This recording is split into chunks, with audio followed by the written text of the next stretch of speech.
Welcome to Jewish Wisdom on JTV, the global Jewish channel. Well, the Jewish holiday Purim is just around the corner, so I wanted to share with you something that someone recently showed me, and it kind of blew my mind. So I'd be interested to show it to all of you, to see what you think. And if you're not familiar with the Purim story, let me give you a little bit of a background. It's basically about this Persian tyrant called Haman, who issued a decree to wipe out all the Jews. And through a series of seeming coincidences, Haman ends up being hung on the very gallows that he planned to put his arch nemesis on, a Jewish man called Mordecai. Now, there was a rule in place that if a law was decreed, it was impossible to change it. However, after Haman was killed, the king issued a new decree that if any Jew was attacked by a group of anti-Semites, it was within their rights to fight back. And not only was Haman hung on the gallows, but all of his 10 sons, who were co-conspirators in the plot to wipe out the Jews, were also hanged on the gallows. Now, at this point, I want to look at the character of Haman in a bit more detail. Who was he? Well, why did he want to wipe out the Jews in the first place? Haman was a member of a nation called Amalek.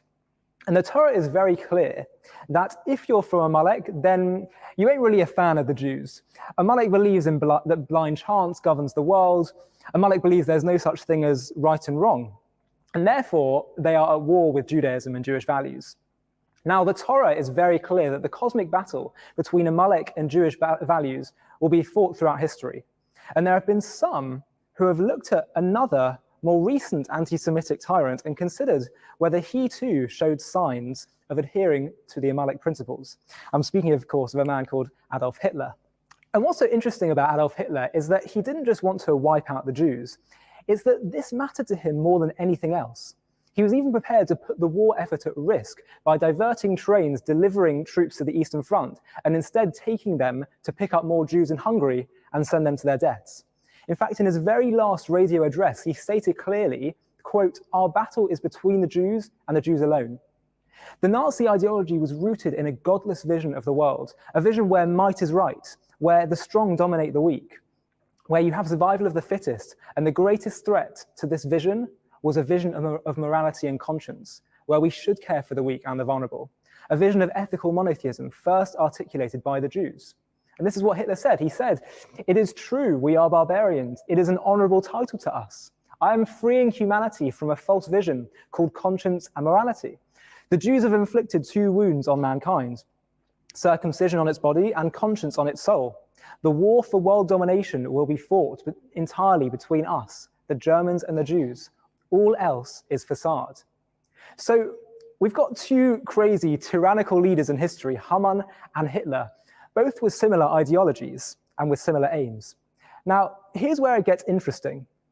At the end of the Purim story, the book of Esther recalls how the Jews defended themselves against their attackers, and it notes how Haman's 10 sons were all hanged on the gallows. So it says, and the Jews struck at all their enemies with the sword and with slaughter and destruction. They're fighting off these anti-Semites, and did as they pleased to all those who hated them.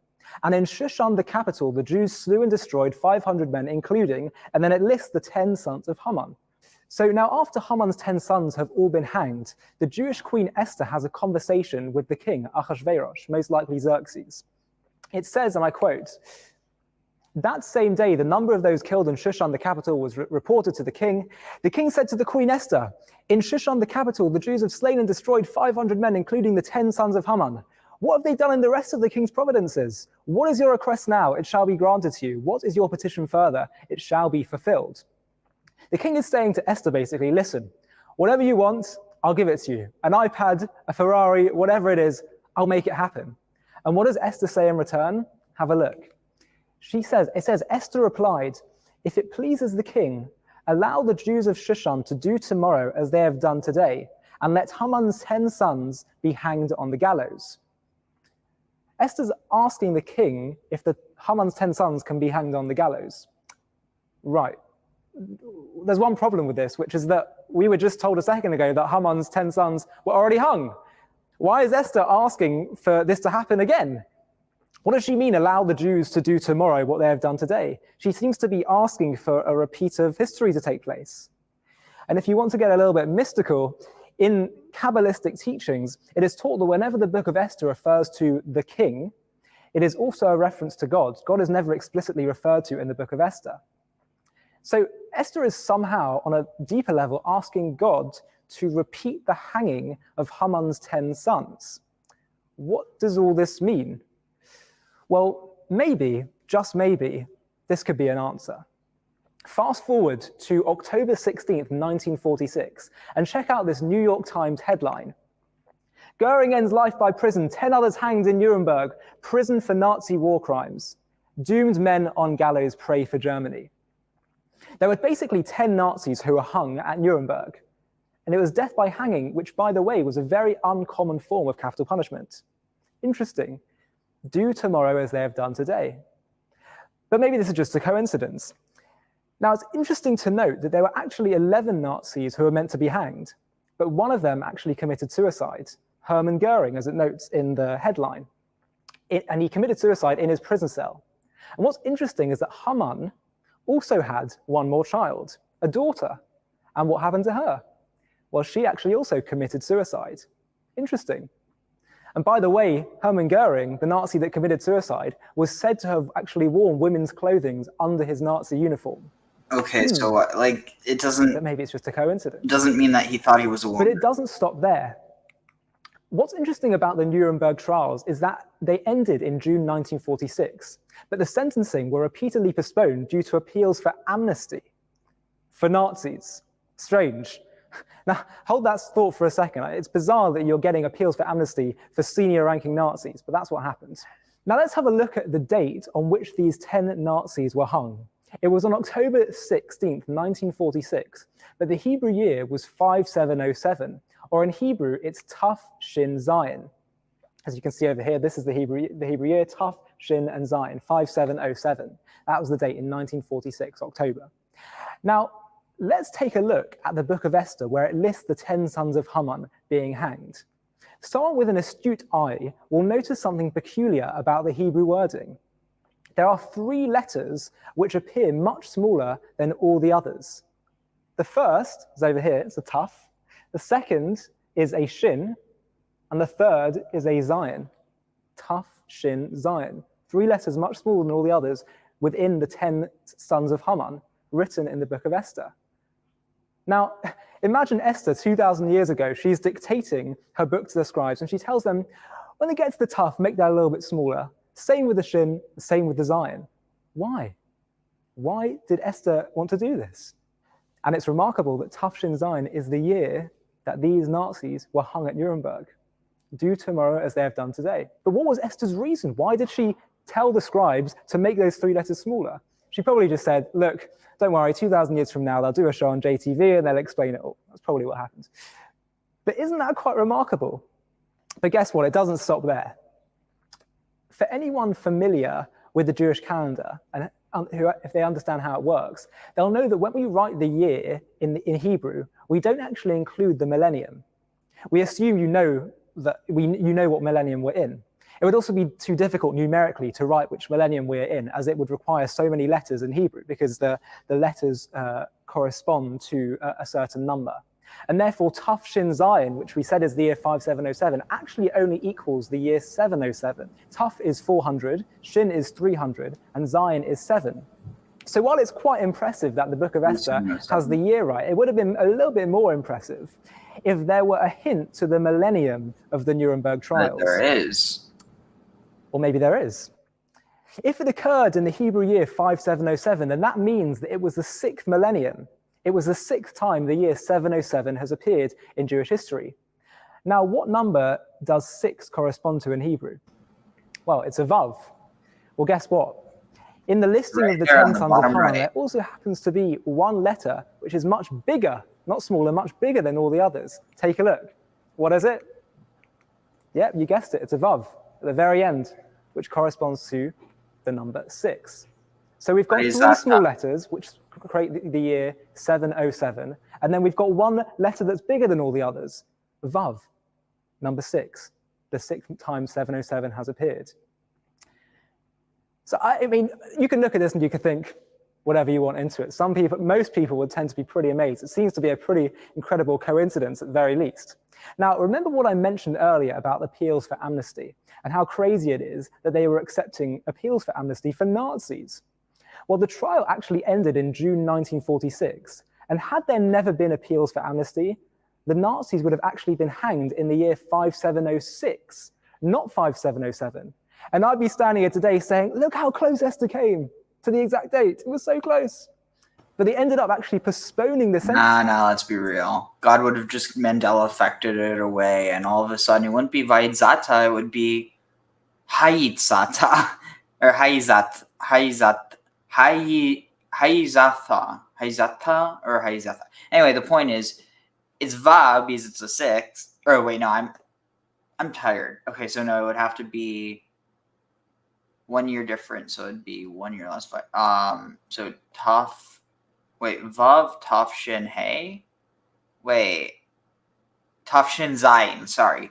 So Taf Shin Zayin, so it'd have to be Taf Shin Vav for that to work. So Taf Shin Vav. So instead of Taf Shin Zayin, so instead of Zayin, so where's the Zayin? Sorry, this is way too intricate or not intricate, but I'm taking this way too seriously. Okay, where's the little, let's see. Where is it? Aridata, Parmashta, Ariri. Okay, what am I missing? Okay. Parshanta. What's the next one? Dalphon.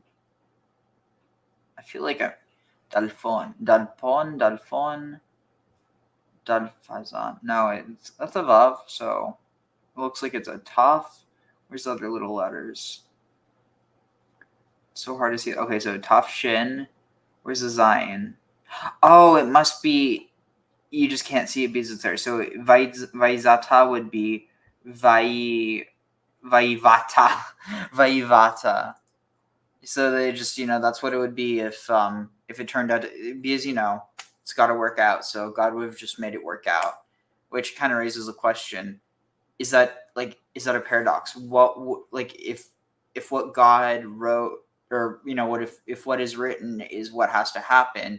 If somehow it doesn't end up being that way, does that mean that retroactively it somehow wasn't that to begin with? It's almost like I don't know. I feel like it's a weird logic game that is way above my head. I'm into the social sciences, not so much the hard sciences, and there is a way you could figure this out, but it is too much for my sleep-deprived brain. And by sleep-deprived, I just mean I haven't slept yet. But also, for any of you wondering why I'm wearing was it the is it's with a akal rope by keffiyeh, but it can also be, so technically it's like the scarf itself, it's more, the tricky thing is what it's called has a lot to do with how it's wrapped, and I'm trying to find out how to wrap it as a sutra, but it is for my Purim costume because I'm going as Joseph. And yeah, so I mean, it's all, obviously I have more to this than more to my costume than just this, but this is just the beginning. So this obviously, so this is a bit more from the Arabian Peninsula, so that part's a bit off. But you know what? I need a little bit more of need a little bit more detail to my costume if I want to win the costume contest. And I really don't care, but I want to at least try. And so, yeah, if anyone has any ideas of what Joseph would use, so I have a staff. Yeah, I really don't know what. Oh, right, I have a coat of many colors. I'm going to be wearing tzitzi, which I'm going to have dyed. The fringes, well, just one, 4 of the fringes, 1 on each corner, will be dyed blue with spirulina. I'm getting tomorrow, but I'm trying to think, what else would Joseph wear? A great prophet and an even greater dreamer. And I might even be doing a little bit of dreaming myself on Purim, but I'll be awake. Dreaming while awake. It's quite a thing. And hopefully I will. Okay, so this is interesting. So apparently there's also this idea that what was it? Oh yeah, so the gematria for blessed be Mordechai and cursed be Haman, they both equal the same thing numerically.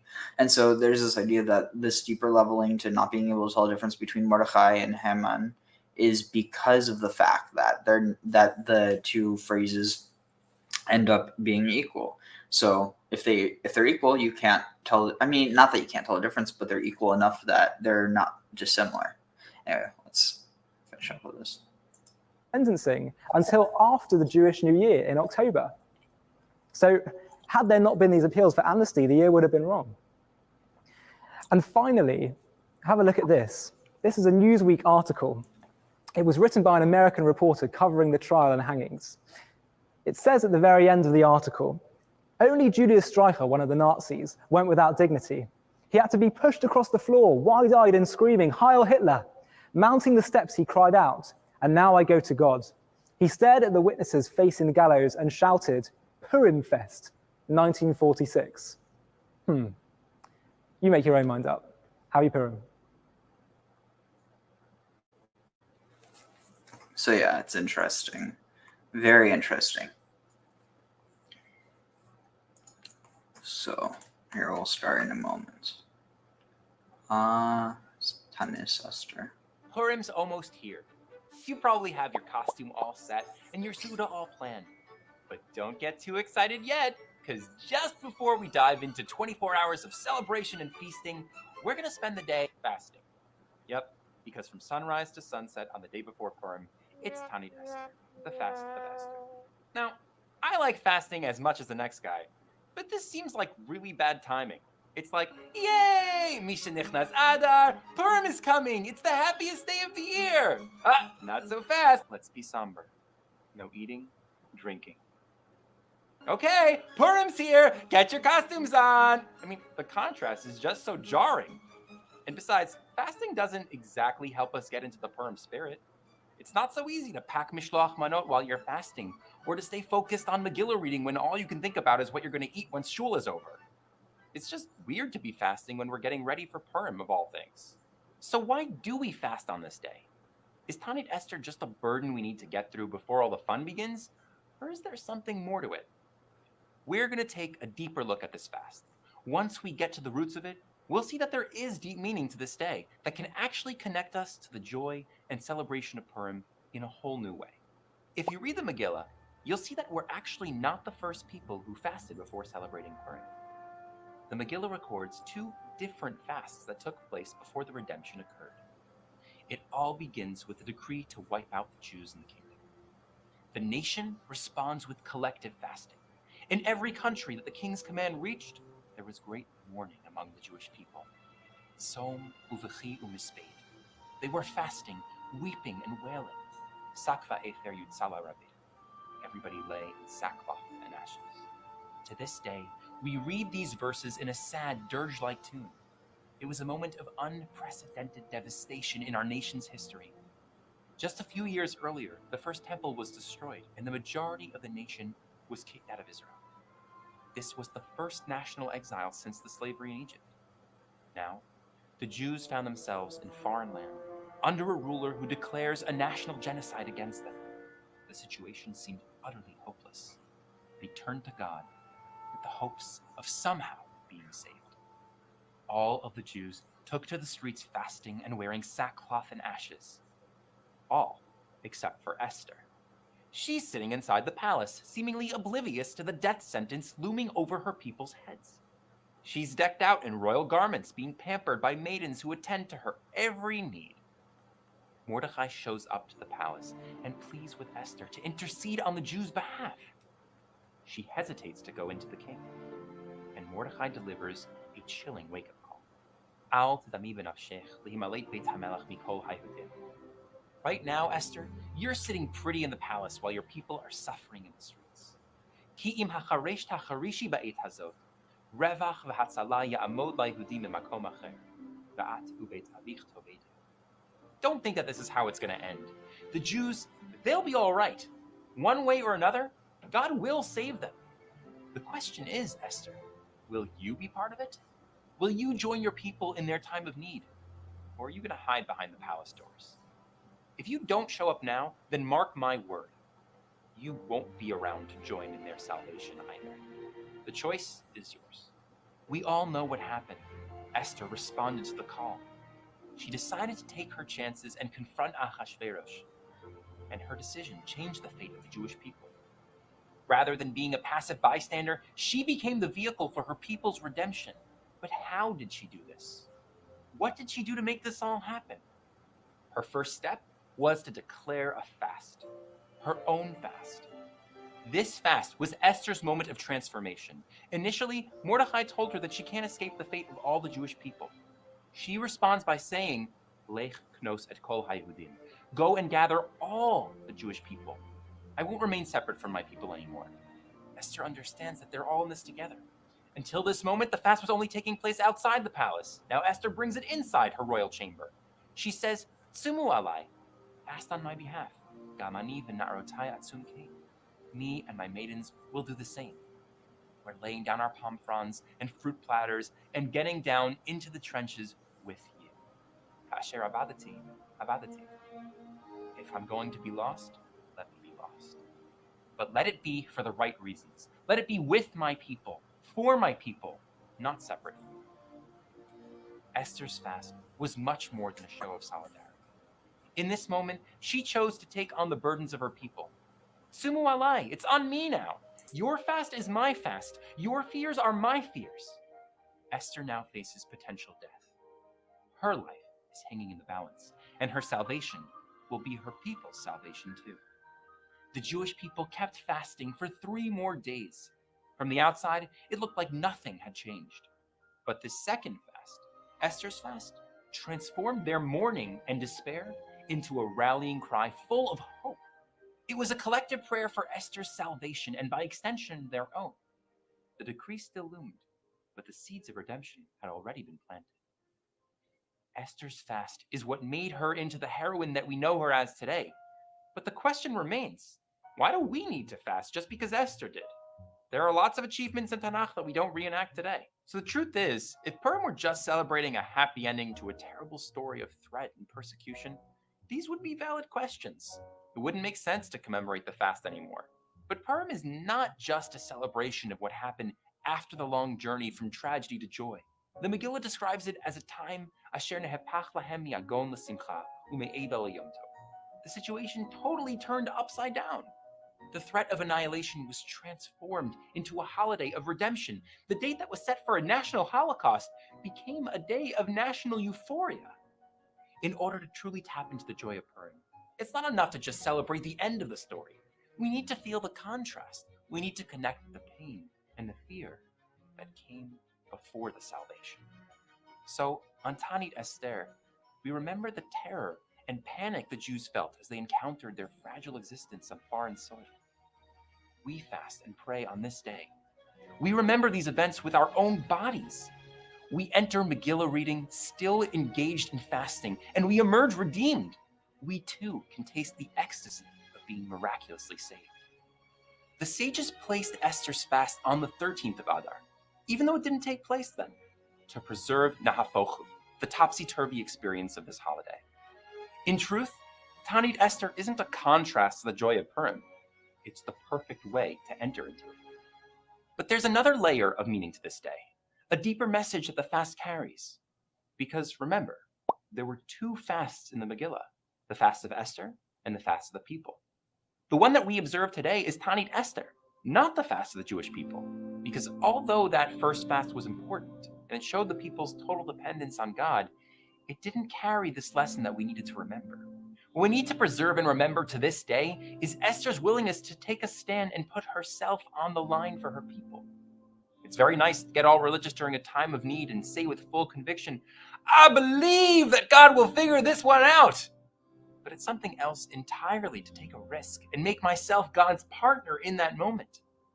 Esther showed us that there are times when we must choose our conscience over comfort, times when we're called upon to fill a role that nobody else can. God may hold the power to bring salvation, but we are tasked with being his partners in it. This is what Tanit Esther commemorates, and it's what Purim is. God may hold the power to bring salvation, but we are tasked with being his partners in it. This is what Tanit Esther commemorates, and it's what Purim is really about too. Because even on the next day, when we're out celebrating, look at what we do. We give matanot le'evyonim, tzedakah to people in need. We send mishloach manot. We share gifts to show our love and care for one another. We read the Megillah and eat and drink together in community with friends and loved ones. The celebration recognizes that God really does work in amazing ways, that despite our deepest troubles, the promise of hope is real, and that each and every one of us has a unique role to play in this remarkable story. Have an easy and meaningful fast. Hi, if you found this video meaningful, pay it forward. Share it with family and friends by clicking below, down there. And for hundreds of other amazing videos, check out alephbeta.org. Bye!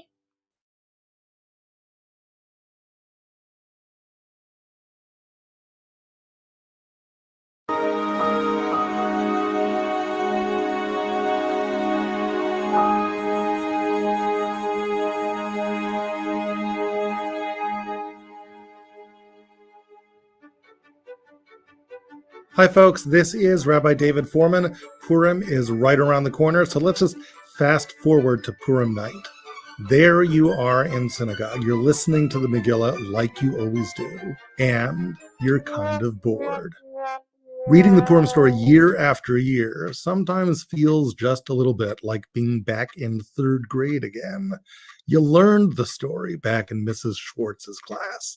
Why do you have to hear it again every single year? But the truth is, the story you learned as a kid shouldn't really be the story you see as an adult. Even if you're a kid watching this, ask yourself, do you really want just the kids' version of the Megillah? Can't you handle more? As it happens, questions pervade the Megillah, obvious questions. Those questions I want to argue to you in this video series are windows. If we crawl through them, we'll be in a position to see the story in startling new ways. We'll be in a position to read the story as adults. Let's get to the questions in the Megillah, the obvious questions. You just have to clear your mind and try to see the Megillah as if you've never seen it before, and suddenly I think these questions will jump out at you. And where I'm getting at here is the idea that your familiarity with the Purim story will sometimes work against you. It can be hard sometimes when you know so well how Esther, Mordecai, the king, and Haman actually did behave. It's hard to imagine that they could have done things differently. But each of the Megillah's central characters surely could have. So what I want to do with you is this. Let's read through the story, but pause at strategic points in the story and think about the actions of these people. Let's place ourselves in the proverbial shoes of any of the major figures in the narrative. And speaking of strategic pauses, that's where we'll pause here, and we'll get into the actual Parsha. So, all right.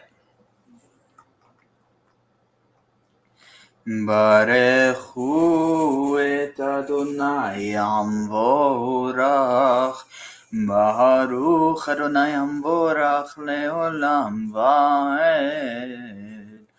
ברוך אתה אדוני אלוהינו מלך העולם, אשר בחר בנו מכל העמים ונתן לנו את תורתו. ברוך אתה אדוני נותן התורה. All right. Here's where we're picking back up. And that sounds like Havdalah candle going out, but no, it's not. All right. One moment. All right. So we're probably going to speed through this. So let's see. So we are going 5 to 6. So that is 16. Perfect. All right. And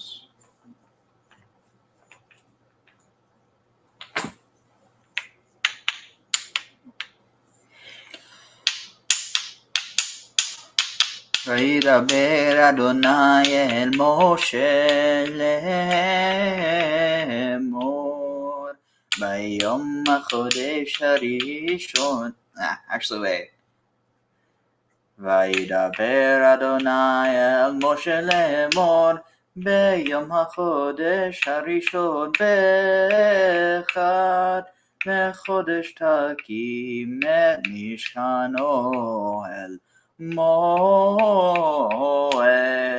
ושמת שם את ארון העדות ושחות על הארון את הפרוכת, והבאת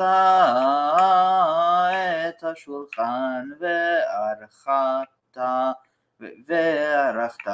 את ערכו את ערכו, והבאת את המנורת והעלית את נרותיה, ונתת את מזבח הזהב לקטורת לפני ארון העדות, ושמת את מסך הפתח למשכן, ונתת את מזבח העולה לפני פתח משכן אוהל מועד, ונתת את הכיור בין אוהל מועד ובין המזבח, ונתת שמיים, ושמת את החצר סביב, ונתת את מסך שער החצר, ולקחת את שמן המשחה ומשכת את המשכן ואת כל אשר בו, וקידשת אותו ואת כל כליו, והיה קודש, ומשכת את מזבח העולה ואת כל כליו ואת כל כליו, וקידשת את המזבח, והיה המזבח קודש קודשים, ומשכת את הכיור ואת קנו וקידשת אותו, והקרבת את הארון ואת פניו אל פתח אוהל מועד ורחצת אותם במים. והלבשת את הארון את בגדי הקודש ומשכת אותו וקידשת אותו וכיהן לי, ובניו תקריב והלבשת אותם כותנות ומשכת אותם כאשר משכת את אביהם, וכיהנו לי והיית ולהיות להם משכתם לכהונת עולם לדורתם. ויעש משה ככל אשר ציווה אדוני אותו כן עשה. Now you might be wondering, why am I singing a Christmas song to, or I don't know, Christmas carol or whatever, to the, or rather the other way around, why am I singing, a Parsha or a parak of the Parsha to that? And the reason is, Vayidaber Adonai el Moshe lamor. And Adonai said to Moshe, speaking, Beyom HaChodesh HaRishon, on the first day, or rather, okay, Beyom HaChodesh HaRishon Be'echad LaChodesh. So technically, Beyom HaChodesh. So on the first day of the first month, or on the first day in the first month, or in the first day of the, okay, rather in day one of the first month. That's about on day one of the first month. Takim et Mishkan. Basically, Takim. So on day one of on the first day of the first month. My prophet, well, it doesn't say that, but my prophet set up to me, but my prophet set up for me. That's the joke. So Takim, you'll establish the Mishkan, the Ohel HaMoed, the Mishkan of the tent of meeting. Interesting. The dwelling of the tent of meeting. V'samta sham, and there V'samta sham, and there you shall place the the ark of the covenant, or the ark of the witness, and cover the ark with the parochet. So screen it, or rather screen it, cover it, or cover, protect it with a screen. And you shall bring and you shall bring the table, ve'arachta, and you'll, it's like Shulchan Aruch, and you'll arrange. Okay, cool. Graham's here. I don't know hey Graham, I don't know if you caught my little shtick with on the first day of the first month. Yeah, I caught that one. No, sorry to be late. Had a transformer blow. I'm on battery power. We'll see how long it lasts. Wait a second. Did they say Autobots roll out? Well, they said they should be rolling out and fixing everything by 11:30 my time. So. Okay, but did a talking car talk to you or not? I don't know. I talked to some sort of auto response thing on the phone, so it could have been. Fair enough. In other words, it's confirmed. phone, or I mean, what was this? AI. Yeah. For all we know, AI could just be Transformers. It's clear that Transformers were AI. Whether they're here or not is the question. Tag. Joke's on you. For all you know, the Transformers might actually be flesh and blood and they just look mechanical. Wouldn't that be a horrifying thought? Yeah, it would be. I mean, there's universes where vehicles are basically, where they have like vehicles which are living creatures, like, and obviously we used to have that where it was like horses, but like where they're like actually like, like genetically engineering stuff to. I'm trying to think of like what universe that's in. It's nothing that I can remember off the top of my head because I only know it offhand, not because I've actually seen it. Oh, right. Okay, so it's 4:15, so I'm going to take my 4:20 dab, and then we'll continue on. But in the meantime, I do remember, I think there was a video that I had pulled up. I just need to find it now. Oh, here. Ask ourselves, if we were... Also, I don't know if you saw, but if you saw my Purim costume, at least what I'm wearing so far. No, let me take a look. Them right now, what would we do? When we arrive at an answer, we'll then continue reading and we'll just compare what we would have done with what that person actually did do. More often than not, I think we'll be surprised by the great chasm between what we expected to happen and what actually did take place. Let's begin with Esther. Esther acts boldly, she acts heroically, but she also acts kind of strangely, at least at face value. Let's fast forward to the moment that Haman has issued his decree. The Jews are in mourning, everything seems lost, everyone's going to die. Esther has until now succeeded in maintaining a secret. She's never told the king that she is Jewish. Mordecai now implores her to reveal this. She's got to go to the king. She has to beseech him to save her people. Esther initially refuses.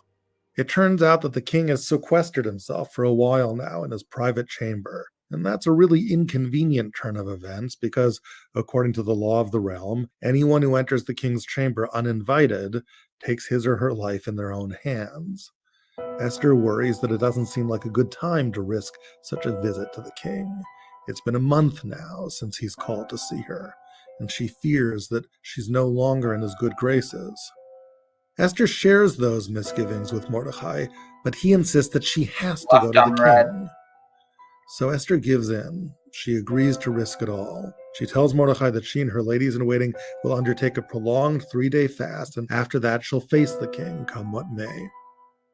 So the moment of truth arrives. Esther dresses up in royal clothes, and she dares to enter the king's chamber.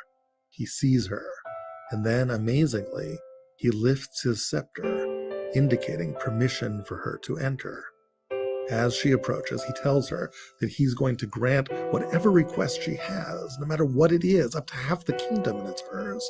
What do you need? He asks. Okay, stop right there. You play Esther. It's your move. What would you do? How would you reply to the king? I don't know about you, but if I were Esther, this is actually the moment that I would seize to make my request. Well, you see, king, it's very nice of you to offer half your kingdom, but actually I just require a small itty-bitty little favor. It seems that genocide has somehow been decreed against my people. Don't know how it happened, some sort of palace mix-up probably, but luckily it's so easy to reverse, king. If you wouldn't mind just signing right here, this little document I prepared, we can just undo that decree right now. I would be ever so grateful, king. Thank you so much. But that is not what Esther says. Instead, she asks the king to meet her and Haman at a banquet that she's going to make later on. Why does she do that? This was the moment. The king had lifted his scepter and offered to give her half the kingdom. She would have done anything just the day before to get a reception like that. Why does she squander the magic of the moment by postponing the reckoning for some later time? Is she ever going to get a better chance? Okay, so much for Esther. What about Haman? He's decided to wipe out the Jews once and for all on a single blood-soaked day. In order to do that, though, He needs the consent of the king. Now, before we look closely at what he says, let's just take a minute to contemplate what we might have said had we been in his shoes. What charge could you level against these Jews to incite the king's wrath and allow you to proceed with your murderous I don't think he was being serious when I can think of a lot of things you Haman could could even say. have The half Jews, of they them. poison the wells. They bake the blood of Persian children into their matzah on Passover. You name it. Haman certainly doesn't feel himself constrained by the truth. As it happens, though, Haman says 3 things, and at least 2 of them seem entirely beside the point. Here are his complaints. A, the Jews are scattered throughout the Persian Empire. B, they observe their own laws, making them different from other nations. C, they don't keep the king's laws. Now, why on earth does he bother with the first 2? I mean, if I were Haman, I would have dropped those first 2 points and mentioned only the third. They don't keep the king's laws. I mean, that's the only thing the king's likely to care about. Think about it. He's basically arguing that the Jews are criminals. And, it's logical to argue that the Jews are criminals, because if they don't keep the laws of the realm, then you could certainly argue that they deserve to be done away with. But who cares about the first 2 things? Who cares where the Jews are located geographically? And who cares that they observe a set of laws that distinguish them from other peoples in the kingdom? The same could probably be said for every one of the king's 127 provinces. They all likely observe certain laws and customs that distinguish them from the others. The conquered people of India, in all likelihood, they had different zoning laws than the people of Ethiopia, but is that grounds to do away with one or the other in a frenzied state-sponsored bloodbath? Presumably, though, Haman is not being foolish. He actually has a plan. He knows the king well, and the charges that he is making are most likely those that give him the greatest advantage. Our task is to figure out what he knew that we don't. So that's Esther, and that's Haman. Let's turn now to the king, King Ahasuerus. If you read the first 12 verses or so of the Megillah, you're going to find that they are all about the glory and grandeur of King Ahasuerus. We hear that the king was emperor of the world, sovereign over 127 provinces, stretching all the way from India to Ethiopia. We read about his lavish 180-day-long party, the riches, the fine linens, the gold, the delicately fashioned utensils. So had we been reading the royal archives of the Persian court, all that would be understandable, but we're not reading the archives of the Persian court. We're reading the Megillah, a Jewish book. Why do I need to know about all that splendor? Why start a book in the Bible with such a banal, extended digression? And let's talk about the king himself. Many readers of the Megillah perceive Ahasuerus as a naive, foolish guy. This perception arises in part from one of the very first moments in the Megillah, where the king seems to make this really impetuous decision regarding his queen, Vashti. At the end of this 180-day feast, he orders Vashti to be brought before the throngs and the multitudes. And here's the verse. He asked to have Vashti the queen brought before the king to show her beauty off to the nations and the princes, for indeed she was very beautiful. What exactly was the king thinking here? I mean, it seems crazy what he's doing. Putting your wife on display and inviting other men to marvel at her. It's just plain gauche. It's embarrassing. It's embarrassing not just for the poor woman at the center of attention, but for all the men in attendance too. It's just not a very royal, refined thing to do. Why then did Ahasuerus do it? So you could say, look, maybe he wasn't a very refined person. Maybe he was drunk. And that is certainly possible, but I'd like to suggest perhaps there was a method to the madness of Ahasuerus. Perhaps if we take and understand things from Ahasuerus' view, we may well find that the king's course of action... All right, here, let's get back into it. But you have any thoughts real quick?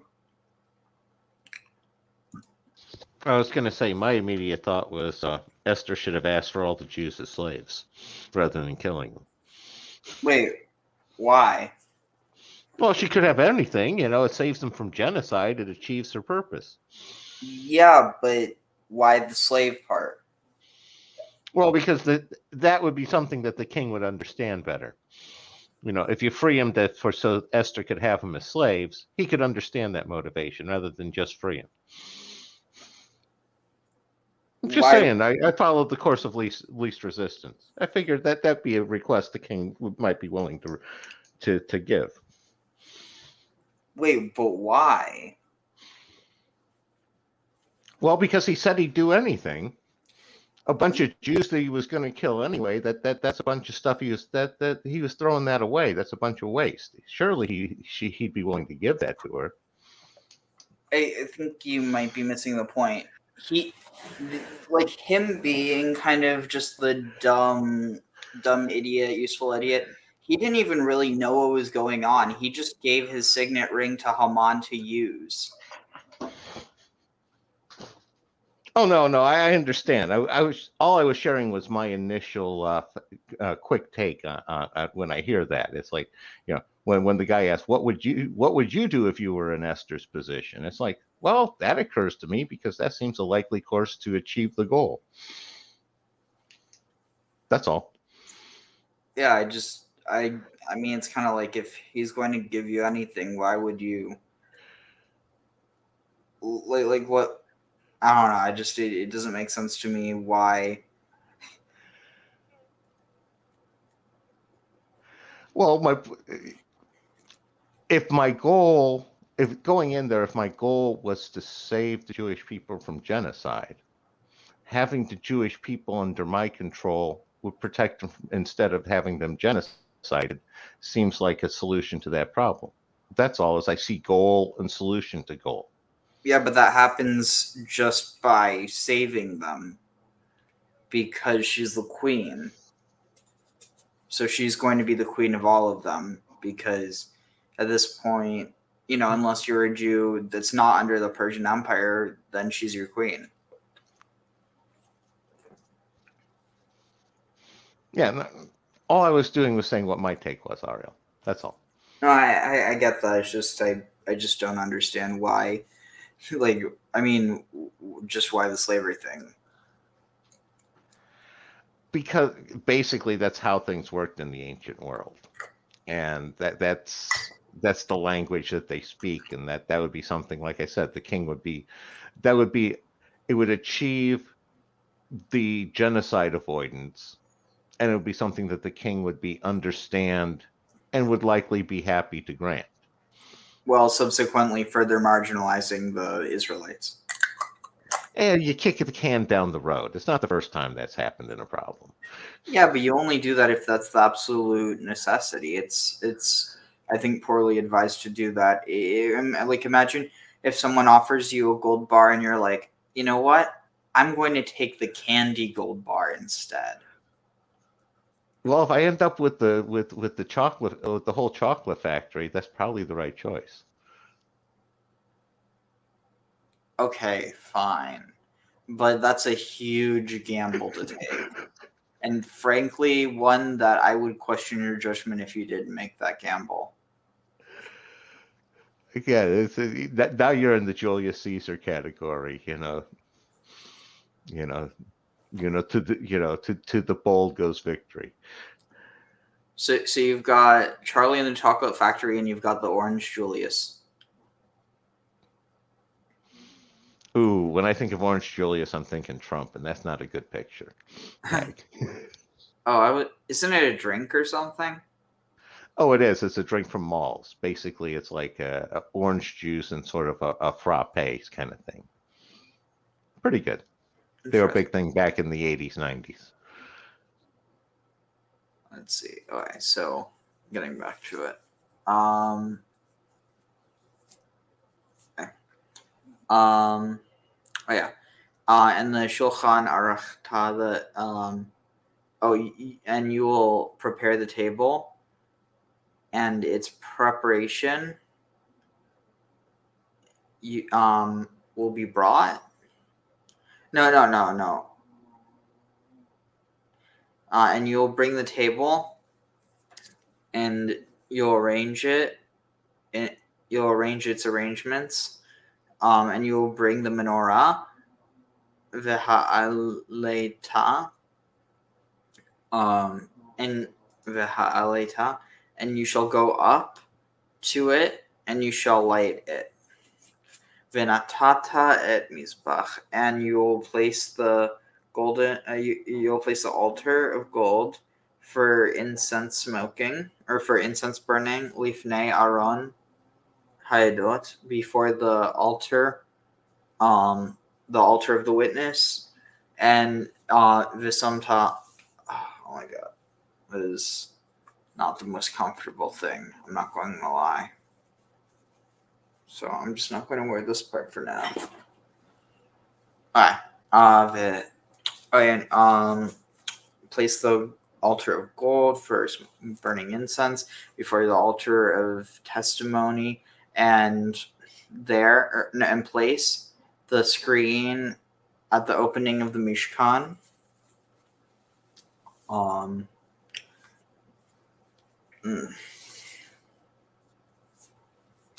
Vinatati, vinatata, and you will give it, or place the mizbach, the Holocaust offering, the holy burnt offering, or the offering, like the ascension offering, before the entrance of the Mishkan, the oil, the Mishkan, the dwelling tent, the dwelling tent of the meeting, Mishkan of the tent of meeting. It says, "Vinatata et kior," and you will place the kior, the laver, bain ohel, between the the tent of meeting, and between the hamizbeach, and between the altar. Vinatata sham maim, and you'll place water there. V'samta, and you'll place at 𐤐𤒄𤒅, and you'll place the courtyard, or you'll place around, saviv, surrounding the courtyard, and you'll place the courtyard around, or surrounding, and place the screen of the tent of the gate of the courtyard. And you'll take the shem and the oil of anointing, and you will anoint the tabernacle. Interesting, mashach, and then you have mishkan, which, even though it's shachan, you have like mashach here, and then a mashach with a chet here. But you'll anoint the Mishkan and all that is in it, and you'll sanctify it and all its vessels, and it will be holy. And v'mashachta, and you'll anoint the altar, the altar of ascension, or the burnt offering altar, v'et kol kelav, and all its vessels, v'kidashta et hamizbeach, and you'll sanctify the altar, and v'hayam hamizbeach kodesh hakodeshim, or kodesh kodeshim, and the altar will be most holy of holies. Umashachta, and you will anoint et hakior, the kior, ve'et kano, and its pedestals, ve'kidashta oto, and it will be holy, or sanctified, consecrated, or ve'kidashta oto. Oh, and you shall consecrate it, rather. V'hikravta et Aharon, and you will bring Aaron, ve'et banav, and his children, or his sons, el petach, to the entrance, ohel moed, of the tent of meeting, v'rachatzta otam b'mayim, and they'll wash themselves, and you will wash them in water. V'hilbashta and Aharon, and you will clothe, or you'll dress Aaron, et bigdei hakodesh, in the clothing, in the consecrated clothing, or in the holy garments. Umashachta oto, and you will anoint him. V'kidashta oto, and he will be sanctified. V'chichen li, and he will minister to me, or he will serve as a priest to me. He will be a priest to me. Ve'et banav takriv, and his children, you will bring them near. V'hil bashta otam kuthanot, and his sons you will bring near, and you will clothe them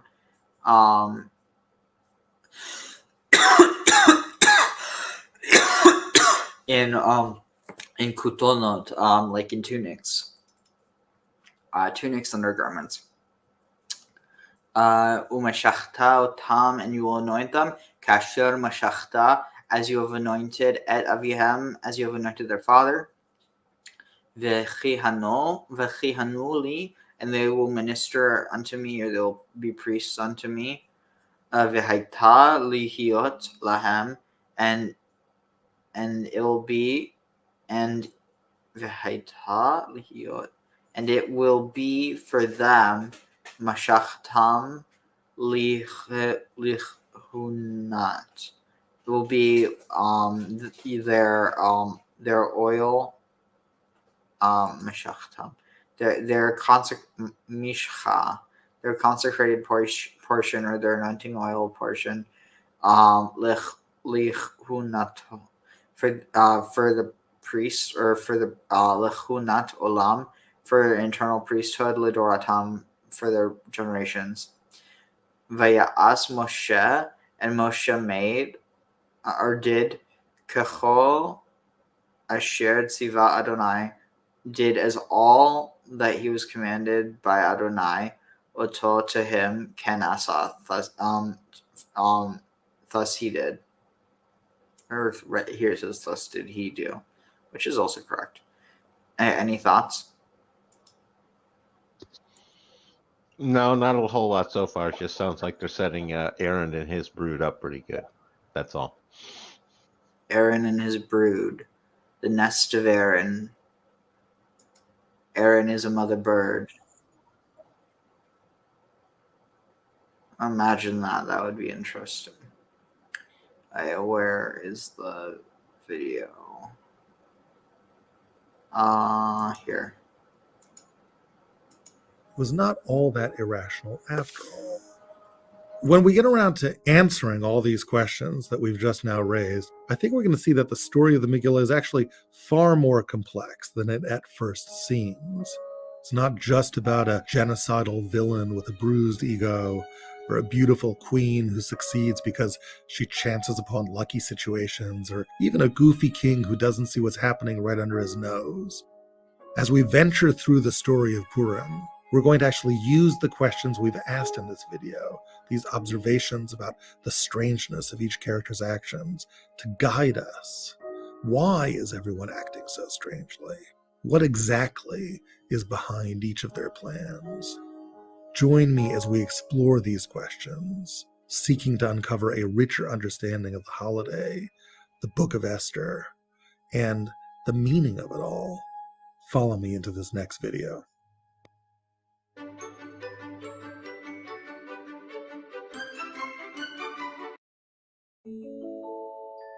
Purim is an astounding holiday. And when I say it's astounding, I mean it's astounding that we made it into a holiday.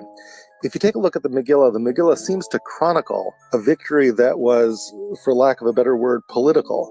Mordechai and Esther managed, through deft political maneuvering, to save Jews who would have been threatened with a national Holocaust. Now, that's a great thing, but you kind of have to ask yourself, what are we supposed to take out of that? Is there anything spiritual? Is there anything meaningful that you and I, 2 millennia later, are supposed to take out of that? It doesn't seem like we're actually learning anything in terms of how to be better human beings, and we normally associate religion with that, with trying to figure out how it is we're supposed to live our lives. Now, there is a kind of conventional answer to this, at least an answer that I often heard growing up, and that is that one of the messages of Purim is that God works behind the scenes, and that's really where the spiritual meaning of Purim lies. Mordechai just happens to overhear the plot of the 2 assassins against the king, and he happens to not be rewarded right away, and his reward is delayed until later. And then one night, the king happens to be unable to fall asleep and asks for the book to be opened, and the book just happens to be open to the right place to read about Mordechai's long-forgotten deeds and who should knock at the door just at that moment, but it just happens to be Haman asking for permission to hang Mordechai on the gallows.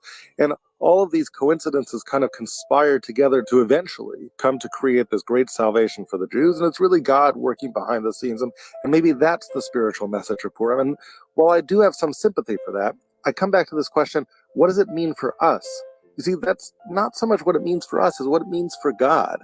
You could argue that there is theological meaning to Purim in the sense that we learn something about how God operates, but that's very philosophical, that's very abstract. Is Purim just about how God runs the world, or is it about how I'm supposed to run my life? What I want to suggest to you in this series of videos is that it's really about how we're supposed to remember. I want to try to show you how that's so. The Megillah is one of those parts of the Tanakh that we kind of know very well. Ever since we've been 4 or 5 or 6 years old, we've been dressing up as Queen Esther and Mordecai, and the story is very, very familiar to us. And it doesn't seem to be all that mysterious. I want to suggest to you today that there are some mysteries just underneath the surface of the text that, if we look at them, will give us a very fascinating insight into kind of what's going on behind the scenes in the story. We're going to play a little game here. We're going to call it If You Were Esther. Okay, so you were Esther and you were going before the king to save the Jews. It's a dangerous kind of mission, and the king doesn't really care much about the Jews. The Jews are not his favorite people in the world. What are you going to use? What's your secret weapon? The answer is, your secret weapon is you. I mean, you are Esther, and the king loves you, right? That's why he married you. You're pretty, you have chen, you have grace. The king just thinks your smile lights up the room. And, you know, you would use that if you want him to save your people. You would ask him as a personal favor, you know, please do it for me. Please save my people. And in doing so, if you're thinking to yourself, gee, you know, how is it that I want the king to view himself? You know, how should the king in his own mind, as I'm talking, how do I want him to think about himself? I think the answer would kind of be that he is the knight in shining armor. He can come and save me. And to that end, you know, Esther would portray herself as the damsel in distress. Here is your chance to do something for me and to just be the winner in my book, to be the man who makes everything better for me. So that's kind of the strategy which I would take if I was Esther going before the king at that banquet where she confronts Haman. That's how she wants to portray things. That's the kind of language she should use that promotes this kind of way of viewing things. So let's actually look at Esther's language with an eye towards this and kind of grade her, as it were, for how well she does this. They're at the table. This is the second banquet. This is when Esther makes this request of the king, and here's what she says. Vatan Esther Amalka Vatomar, Imatzati chen beinech hamelech. If I have found favor in your eyes, king. Okay, that's a good start, right? We'll give her a little check mark for this. Humility, you know, recognizing that, you know, the king does love her. Yimal hamelech tov, and it's good before the king. Then tinatin li nafshi b'shelati v'mivakashati. Give me my life as my petition, my people as my request. Oh, this is terrific. This is poetic. It's passionate. It portrays herself as in distress. The king is going to save her. This is his chance. The heights of poetry resonate into her words, and you can see the violins swelling in the background, and you hear the gallops of the horse on his way to save Esther. This is really great. That's verse 3. Let's go on to verse 4. Kinim karnu ani va'ami, she says. For me and my people have been sold. What? Second to cut. Hello? What do you mean have been sold? We've been sold? Just get to the point. What is her point? Lashmid la rogu la abed. To be destroyed, killed, and utterly wiped out. Oh, yeah, that's good. I just don't.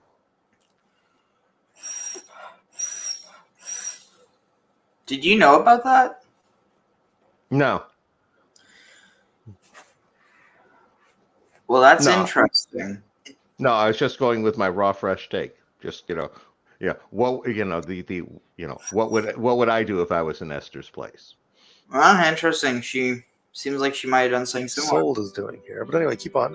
And then she says something really strange.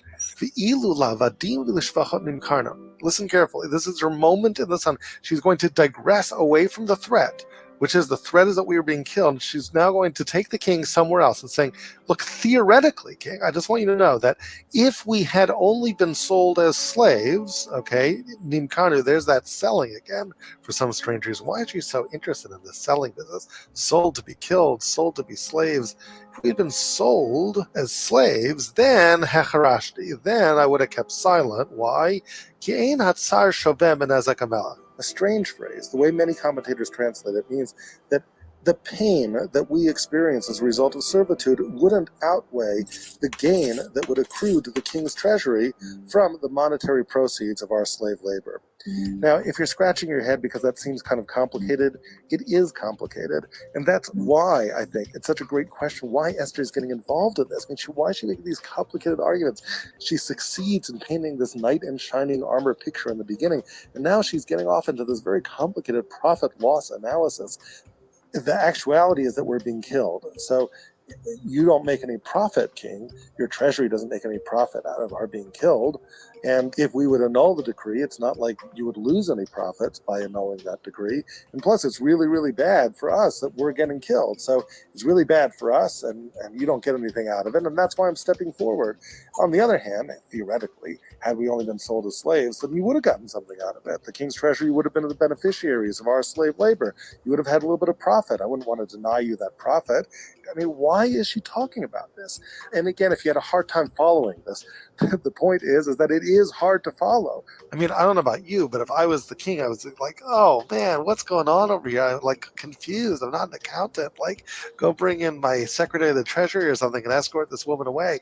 Why is she doing this? I would say she gets an F for this, maybe a D-. It completely destroys the romance of the situation, which she. Interesting. I mean, it's stuff like that kind of makes me think that maybe you're more in tune with this than you realize. Could be. I was going to say part of it here isn't she in effect showing herself to be a Jewish woman? Because come on, the king's used to having his harem. Who else but a Jewish woman is going to pull out a cost-benefit analysis when it comes to a situation like this? She's basically exposing herself as a Jewish woman at this point. Tag. Oh yeah, that reminds me of here. Let me see if I can find it. Let's see. It was let's see. Oh wait, here. If it was a Babylonian woman, she'd be talking about what sort of silk she wanted, all that one. No. Profit loss got to be Jewish woman. Tag. Here. בשנת 1959 רות הנדלר, בת לינה. שלא נראה כמוני. סוויטי, מה שחשוב זה לא שברבי תראה כמוך, זה שאת תיראי כמו ברבי. מה לא בסדר באיך שאני נראית? הוני, את ילדה מושלמת בעינינו. אבל לעין אנטישמית את טרף קל. אינני מבינה. סוויטי, את נראית יותר יהודייה מקניידל. יש תחושה שרק מלהסתכל עלייך אני צובר ריבית. את נראית כאילו ממש עכשיו חזרת מלבגוד בישו. גלובוס ביד ואת קריקטורה אנטישמית. אוקיי, אז אני נראית יהודייה, מה הבעיה עם זה? לא, אין בעיה, אין שום בעיה. את אוהבת מקלחות? בוודאי. עם 100 איש ובלי מים? תראי פחזנית אלרגנית שלי. אם עם שלנו למד משהו, זה שעדיף לא לראות כמו עם שלנו. אם עם שלנו למד משהו... אין בעיה, אין שום בעיה. את אוהבת מקלחות? בוודאי. עם 100 איש ובלי מים? תראי פחזנית אלרגנית שלי. אם עם שלנו למד משהו, זה שעדיף לא לראות כמו עם שלנו. Oh, wait, here, this is what I'm talking about. ומה זה פה? וואו, surprise! וואו! Wait, hold on. או פוגרו. Patrol! היה מכאן. אולי בבית. Merry Christmas, בן קייק. וואו. אז היא יכולה להיות גם בן קייק כמו שאני יכולה להיות? בטח שהיא יכולה להיות בן קייק. Of course you can be a banker. Here, I even have a calculator in my hand for you. Here. Ow! Seriously? What? בוא פשוט לכתוב לך ג'ו על המצח. Hey, what? Let's just write you on your forehead. No calculator. She has a bikini and blank eyes. That's it. ותראי להם שהם בדיוק כמוהן בזמן שאני מסתכלת מהחלון בדאגה. Go. Damn it. Well, also, it's funny that the way the way you translate into Hebrew, damn it, is Leazazel. Whose idea is that like you're saying to Leazazel, like go to Azazel, and it's like not literally to hell, but kind of like go to the scapegoat. Or anyway, but yeah, just the idea of oh, why don't you just pull out some spreadsheets? Why don't you reveal who you are? It's like, okay, I know you told me you were Jewish, but now you're showing me you're Jewish. Exactly. Putting your money where your mouth is in this case, rather than money where your mouth is. Wait, no. People do say put your money where your mouth is. Never mind. I thought I was being clever and reversing it. Anyway, to get back on track. Also, let me just post the link to join in the comments in case anyone else wants to join. I'm just going to be speeding through this because I need to get up in. I have a relatively good amount of time. I just need to finish up soon. And we are going to properly finish the last part of Exodus. So we are going to make an Exodus from Exodus. But anyway, so we're going 17 and 27 now. Vayechi. Oh, yeah, we're going with another, and it was on the first. Vayehi b'chodesh harishon b'shana hashenit mechar lachodesh hukam hamishkan vayakem Moshe המשכן ויתן את אדניו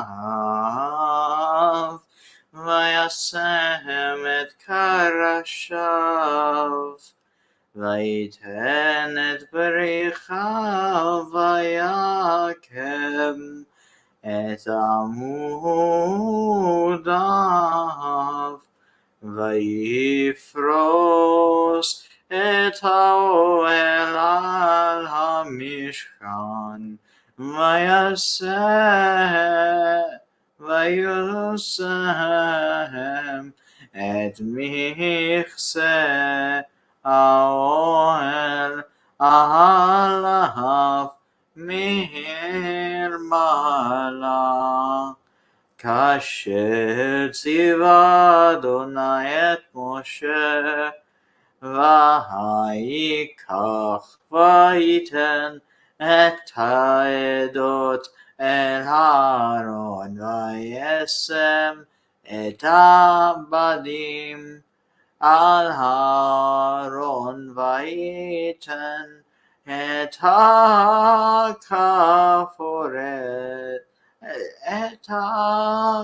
הכפורת על אהרון מלמעלה ויבל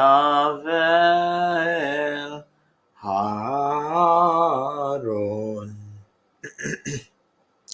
אל המשכן וישם את פרוכת המסך ויסך על אהרון העדות כאשר ציווה אדוני את משה ויתן את השולחן באוהל מועד על ירך המשכן צפונה מחוץ לפרוכת ויערוך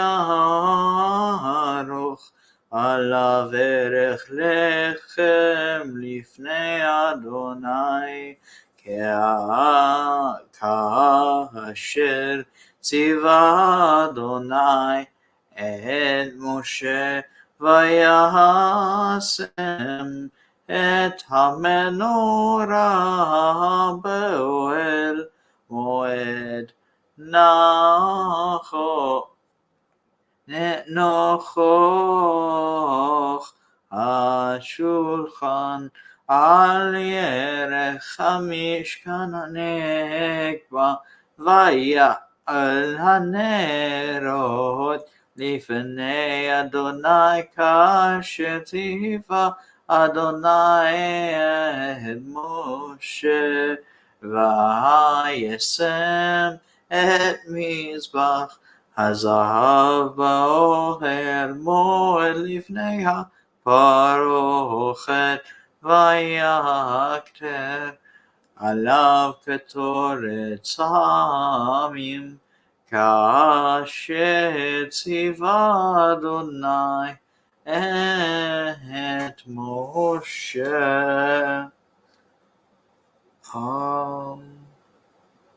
Let's see, 27. So that should be a samech. So it's interesting. Sometimes it's clear where it ends. Sometimes it is not at all. So yeah. So thanks, Nathan. I always appreciate that people can appreciate my voice. I mean, at the end of the day, I just try to make it as not bad as I can, which is always a work in progress. But I don't know. I've always liked singing, and it's something that, I mean, let's just say it can run in my family, but it also doesn't in other parts. Like, my dad cannot hold a tune for the life of him, and I love him to bits, but he cannot sing. Not to save his life, he cannot sing. Well, he can, but it's not good. And I say that only with love. All right, let's see. Oh, wait. How did it skip up there? Okay, so 14 started 17, I believe it was. Yeah. Vayhi b'chodesh harishon. And so it was in the first month. B'shana hashinit, in the second year. Wait, what? Huh? Oh, okay, the first month of the second year. Be'echad lachodesh, in the first lachodesh, the first of the months, who come hamishkan, of the first of the months of the establishment of the Mishkan, of the tabernacle. So it says on the first of the month that the Mishkan was set. Right, and it was on the first of the second year, on the first. Wait, what? On the first of the month. Oh wait, first of the month of the second year, on the first of the month. So it's just repeating it. That's why it's so confusing. Vayakem Moshe, and Moses established, or he erected. That's another word. Interestingly, the root of this is kum, to rise, stand up. So it's interesting. Oh, I just saw heart. I could meditate for hours listening to your brother. Thanks. I could meditate for hours reading this stuff, except I would probably either pass out or my throat would start hurting. So I unfortunately cannot do that. But at some point I might do, you know what?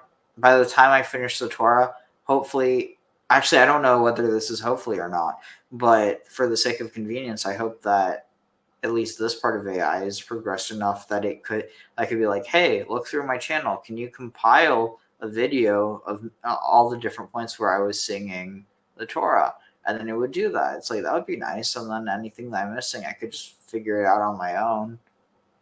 Then again, I guess on some level I could just listen to someone else reading Torah.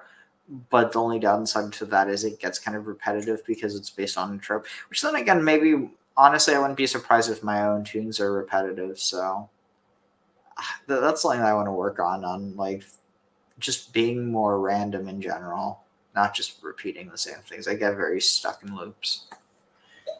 All right, so let's see. We are here.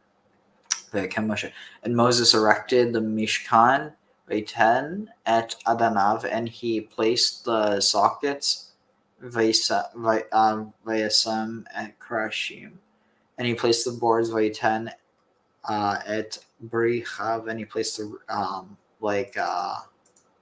the beams, the bars, Vaikam et Amudav, and he erected the columns. Vayifros et Ohel, and he dispersed the Ohel, the tents, al Mishkan, upon the Mishkan, so like over the Mishkan, Vayasam, and he placed et HaMichzeh, the covering of the Ohel, alav milmala, the covering of the Ohel, above, Sorry. Sure, Tzivah Adonai and Moshe. I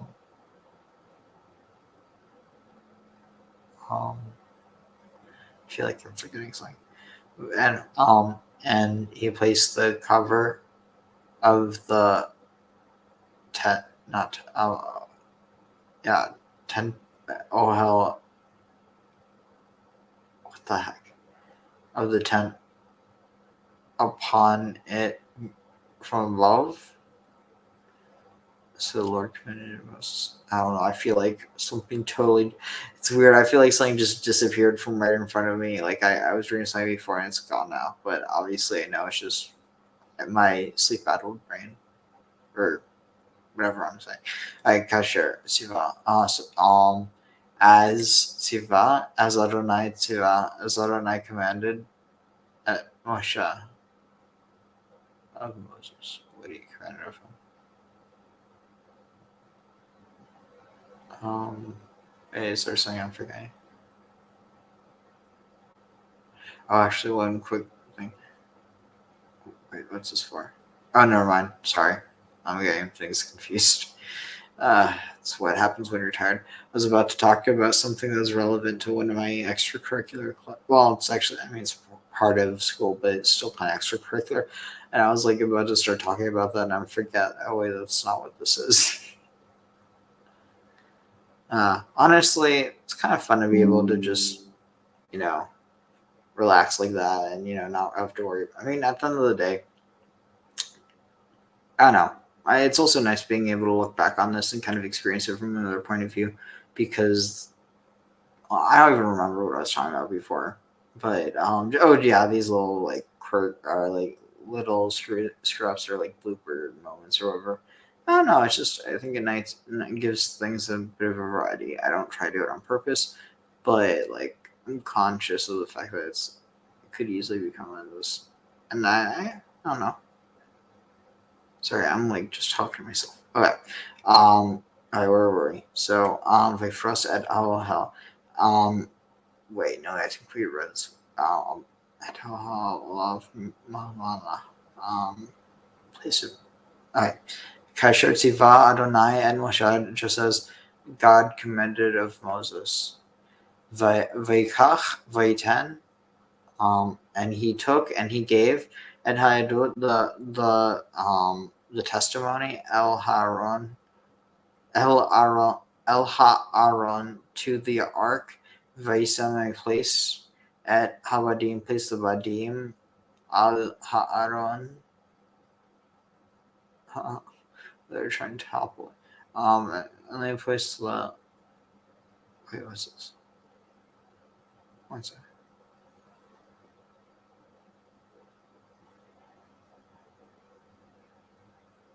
What the heck?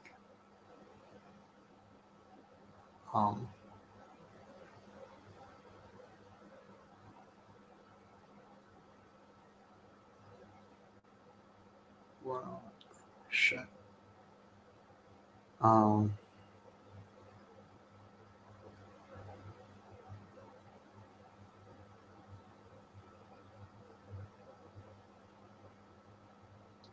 don't know what I can do to help here.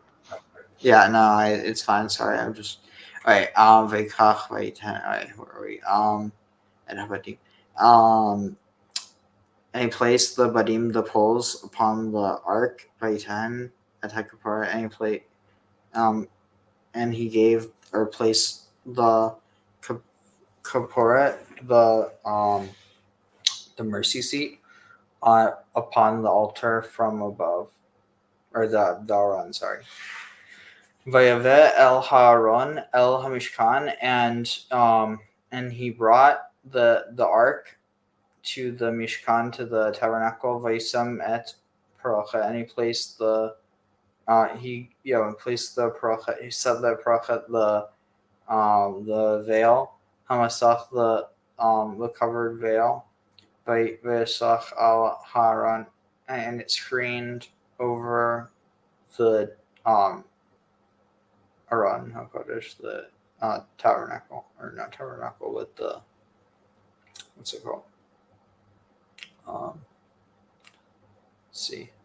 ויבא את אהרון אל המשכן וישם. Let's see. And he brought the ark to the tabernacle, and he placed it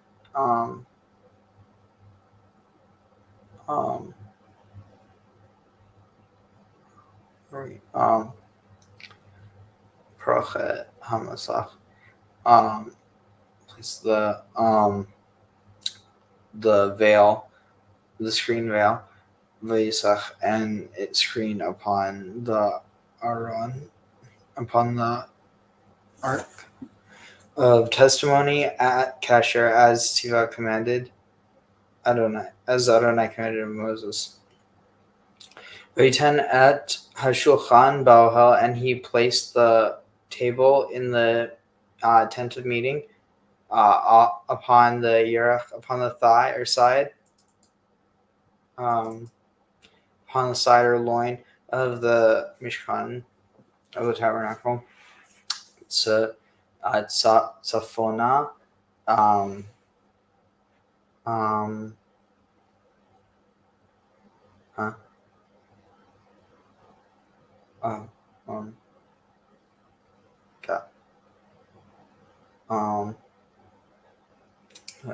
one second.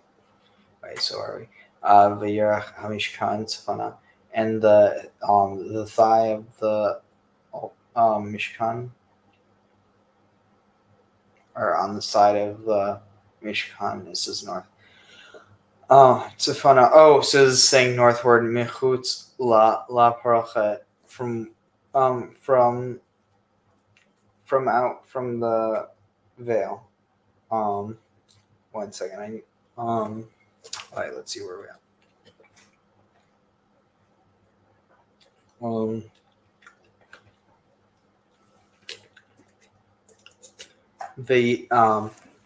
Via Aruch, and he like set up upon him an arrangement lechem lifnei, of bread before Adonai, kasher, as tiva Adonai, as Adonai commanded Moshe.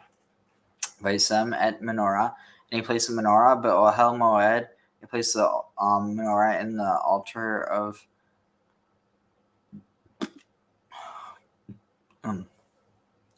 ohel moed nochach.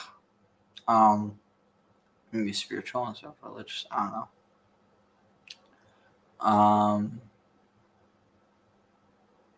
Yeah, it's well. All right.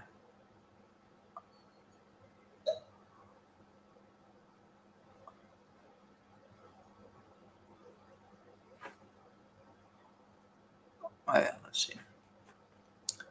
All right, where are we? Some etamenora, be'ohel moed nochach hashulchan,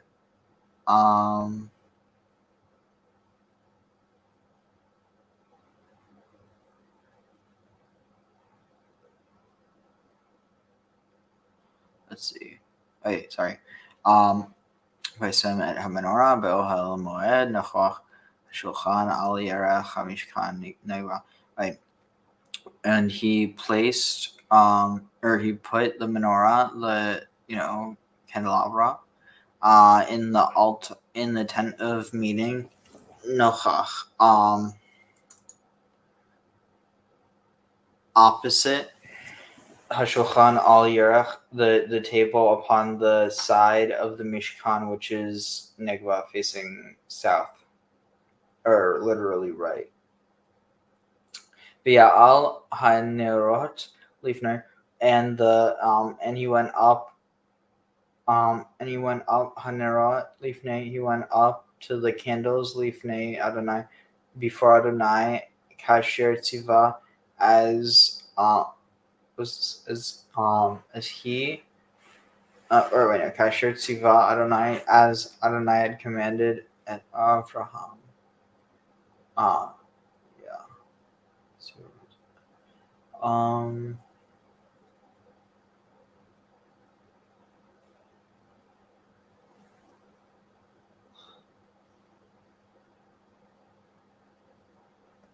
let's see.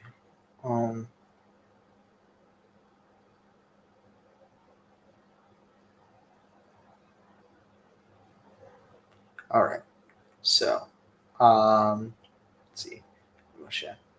Al hanerot lifnei Adonai kasher tziva Adonai at Moshe. And he went up. Yeah, read that. But yes, and he placed the mizbach, the sacrifice. No, mizbach, the gold, the altar of gold in the temple. No, bohel in the tent of meeting. Lifnei ha before the veil. Vayakter alav, and he burned upon it ketorah incense, samim, spice incense or drug incense, ka asher siva, as commanded by Adonai at Moshe, as Adonai commanded Moshe. All right, so we're in for the long stretch now. We have 10 more verses from here. Any thoughts? No, not a whole lot in here. I was going to say the only other thing I was going to share was Robert Thorne. I was watching a presentation with him from Miguel the other day, and he was basically saying that every time that mention incense in the Bible, they're talking about hashish. Not strictly, but there is a word that that does mean hashish, and it's ashisha. I'm just saying that's his interpretation, and he's saying that the Persian magi were the big drug dealers. Tag. Who is this? Robert Thorne. Yeah, but who is he? He was a guy who gave a presentation for Miguel this week. Oh, right. Sorry, I'm kind of having short-term memory loss because of the lack of sleep. Yeah, he's an author. He's done all sorts of stuff. I guess friends with Chris Bennett and all. So tag. Oh, nice. Let's see. Where is the? Where was it?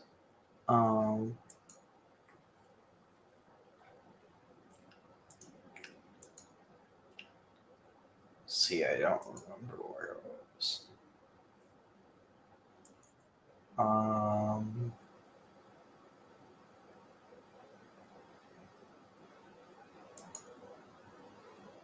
Let's see.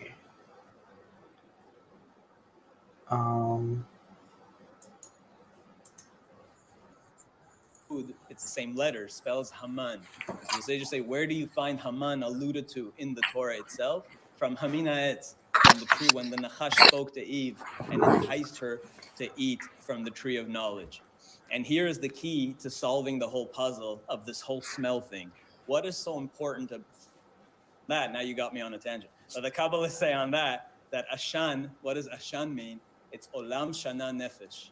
That the universe, Olam, and time, Shana, and soul all were united in one. So again, to add to that, the smoke of Har Sinai connecting the heavens to the earth. Yeah, totally. So what does this mean for us with Mashiach coming and having this powerful sense of smell? And I said COVID, I joked, but also it's interesting that COVID manifested itself as people not being able to smell. And there's something deep, a deeper connection here, because the sages also tell us that the generation of Mashiach, it's a very famous line, many of you have heard it, in Masechet Sotah, it describes what the world will be like when Mashiach comes. It describes that generation. And one of the interesting descriptions that it uses is Pnei Hador Kepnei Hakelev. The generation will be like dogs. So we know, we can see morally how that reflects itself today with what's going on in the world and the internet and the TikTok and the Instagram and I'm not going to get into all the things that happen in the world and all the immorality that's being pushed through the media and all that stuff. But we can definitely see the dog-like nature of people really debasing themselves and behaving in a very dog-like way, right? So for the sages, a dog was always a symbol of something that's very hypersexual, to put it more gently, some, uncontrolled. And exactly. But, and that's what I was getting to, on the one hand, the sages use that negatively, saying pnei hador kepnei hakeleb. The generation is like a generation of dogs. But the main feature of a dog is that it has an incredible sense of smell, right? Perhaps the best. A dog can smell things. A dog can smell its owner coming home before he's still a mile away, and they can already sense somehow these incredible things. We all know. So the airport dogs can smell from hundreds of meters away something that's locked up in a suitcase in a bag, and they can already smell it. So they've trained dogs to smell cancer. A dog can smell a tumor. They have dogs today that can sense blood sugar. A diabetic kid, so to measure the blood sugar, instead of always pricking and getting a blood thing, the dog can smell the kid's blood sugar. Yeah, from the breath. What's that? No. It's so, the dog's nose is so sensitive that the dog can smell on the breath of the child the sugar levels. Can you believe that?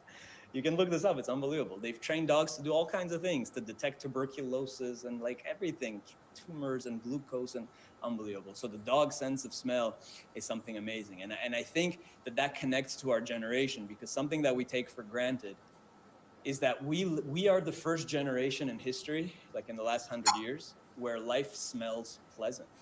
I think we forget that in past times, things stunk all the time because there was animals everywhere. There was no sewer systems, right? There were no toilets, no plumbing. People, even my parents, when they were growing up, they didn't have plumbing. They went, in Uzbekistan, they went to the bathroom outside, right? And to go shower, they had to go to the public bathhouse, right? That's how my parents grew up. And in most of the world, that's how it was until recently. No sewers, no plumbing. There was waste was thrown on the street. There was animal manure all over the place. Things didn't smell nice. People didn't have all these perfumes that we have today and fragrances, and that was really expensive. That was for Achashverosh and his harem to have all these spices and to anoint. And that's why the women were spent a year bathing. Why did they need a year to bathe in fragrant spices and aromas before meeting the king? That's how badly it stunk that they needed a year to get rid of it all. So we tend to forget that in ancient times, things were pretty stinky outside, right? Like, we are the first generation where things smell nice, and we are very sensitive to negative smells. Okay? Back then, people wouldn't have even batted an eye to this because smell was just bad all the time, and you didn't even notice it. But today, we are a generation that's extremely sensitive with smell, all of us. Right? So this is very much in line with the idea of the generation of Mashiach smelling and judging. And we are all like that. We judge through our sense of smell today. We have a very sensitive scent that never in history existed before. So that theme, going back to Purim, that's the theme that you see that throughout this whole idea of aromas. And when you read the Megillah, Bezrat Hashem, very soon, you will go through it and you'll notice throughout all these allusions to smell. So to go back to Rava and put it all together. So Rava says that a person chayav lebesume. And what did he mean? Did he mean that you have to get intoxicated? So hopefully now we understand that bosem, that's not what he meant, because the Torah is called a bosem. The Torah is what you should be intoxicated with. And through Torah, you can elevate yourself like the Kohen Gadol in the Beit HaMikdash. You can elevate yourself up to the heavens and to enter Pardes. And that idea of smell being so timeless and so infinite, connecting you across time and place, and the power of smell. That's what Rava was really saying, the connection. And we even receive, this is another thing, I said I would reference this. I did research in epigenetics when I was in university. So scientists discovered something amazing. They trained a rat they exposed it to the smell of cherries. And every time they exposed the rat to cherries, they zapped the rat with some electricity. So what do you think happened? The rat became scared of the cherry smell. Every time it smells cherries, it like panics and runs away because it fears that it's going to get zapped.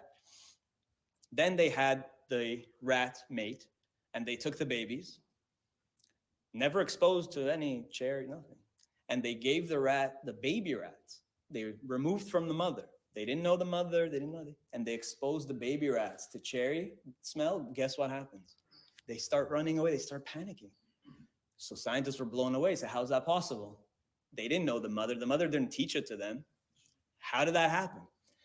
So that was one of the amazing experiments in epigenetics, that our genetics is not just what we think, just hard genes in our code. We actually pick up information, and that affects how our genes are expressed. And there's more information above the genome. It's called the epigenome that also gets inherited. So now we have evidence that we also inherit memories, especially memories of smell, like they did with that cherry blossom, right? So you're born with certain memories, an amazing thing. That's something to keep in mind. It's in our DNA, going all the way back to what sense do we have in our DNA, going all the way back to Adam and Eve in the Garden of Eden. And you'll notice that the Garden of Eden, anybody know what the Garden of Eden smelled like? So etrog, some say, was the tree, yes. But what did the whole garden smell like? A pardes of tapuchim, right? A chakal tapuchim. So we read that, Rashi says that when Yaakov came to take the blessing from Yitzchak says that he smelled him, Vayomer reach bni, the smell of my son, kereach sadeh, asher bercho Hashem. When he walked in, remember, it didn't smell so nice back then. So suddenly he smells the garden of a blessed garden. And Rashi says, what does Rashi say here? Rashi says what we said earlier. Like it would have stunk like goats. Like Yaakov had goat skins on. Right? So Rashi's saying it would have stunk. Like, what does this mean that it smelled like a garden? That when Yaakov walked in, the smell of the Garden of Eden walked in with him. And Yitzchak was blown away by that. More like a and Rashi field of continues cannabis. and says, what is this reach sadeh asher bercho Hashem? What is a field that God blessed? It was like, what is the scent of the Garden of Eden? Zeu sadeh tapuchim, right? It's the smell of an apple orchard. And this idea of a chakal tapuchin, of an apple orchard, is found throughout mystical literature. You have it, I see you guys have Chabad Sidurs here. So in the Chabad Sidur, like during Seudah Shlishit, also you read, it says there's chakal tapuchin. You'll notice that phrase that we want to, especially during Seudah Shlishit on Shabbat, it says to rise to that level, to enter the apple orchard, the chakal tapuchin, to again elevate our bodies heavenward and have that kind of spiritual out-of-body experience, and to experience the Shekhinah. So that's the whole idea of chakal tapuchin, of an apple orchard. So that's what Rava was saying. Rava, spiritual out-of-body experience, and to experience the Shekhinah. So that's the whole idea of chakal tapuchin, of an apple orchard. So that's what Rava was saying. So that's the whole idea of chakal tapuchin, of an apple orchard. So that's what Rava was, the Shekhinah. So that's the whole idea of chakal tapuchin, of an apple orchard. So to experience the Shekhinah. So that's the whole idea of chakal tapuchin, of an apple orchard. So that's what Rava was saying. Rava was saying we want to get intoxicated by Torah so that we can enter the apple orchard. We want to go up to the heavens. We want to enter Pardes. That's what they were really doing. They were going up to Pardes, like many sages at the time did. The Zohar has. And on that note, we'll continue. Okay. Vayasem et masach hapetach lamishkan vet mizbach haolah sham petach mishkan ohel moed vaya'al alav et ha'olah ואת המנחה כאשר ציווה אדוני את משה. וישם את הכיעור בין אוהל מועד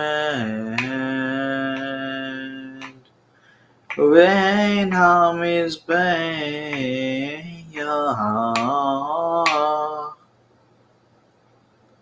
ויתן שמה מים מים לרצחת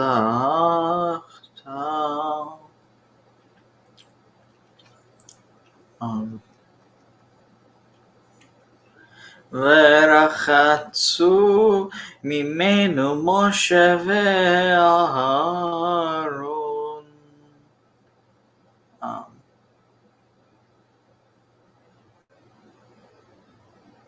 Where is this? Sorry. וישם את, let's see, where's it? No, it's I do not. וישם את yeah, just out of caution. Okay, so I read this. So, וישם את הכיעור בין אוהל מועד ובין המזבח ויתן שמה מים לחרצה ורחצו ממנו משה ואהרון את ידיהם רגליהם.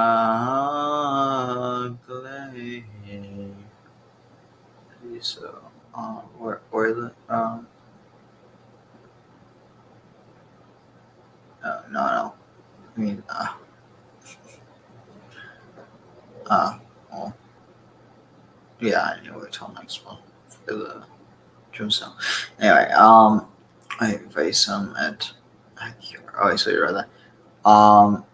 Verachatsu. Wait, sorry, we're no, we're so. Oof, sorry, I'm really tired. If you can't tell. Okay, so וישם את הכיעור בין אוהל מועד ובין המזבח ויתן שמה מים לרחצה ורחצו ממנו.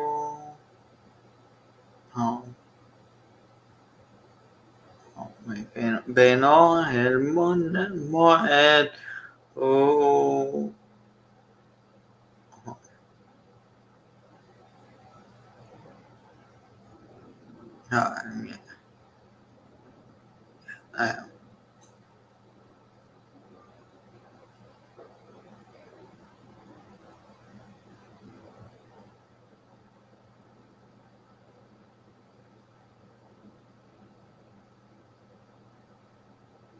Okay. Oh yeah, sorry. It's like I was like I'm awake and then okay, yeah. All right. וישם את הכיעור בין אוהל מועד ובין המזבח ויתן שמה מים לרחצה ורחצו ממנה משה ואהרון ובניו את ידיהם ואת רגליהם בבואם אל אוהל מועד ובקרבתם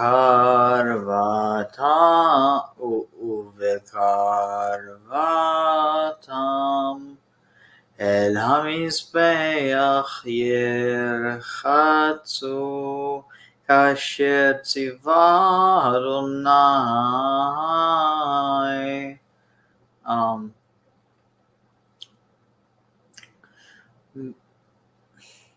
ברוך אל האוהל מועד ובקרתם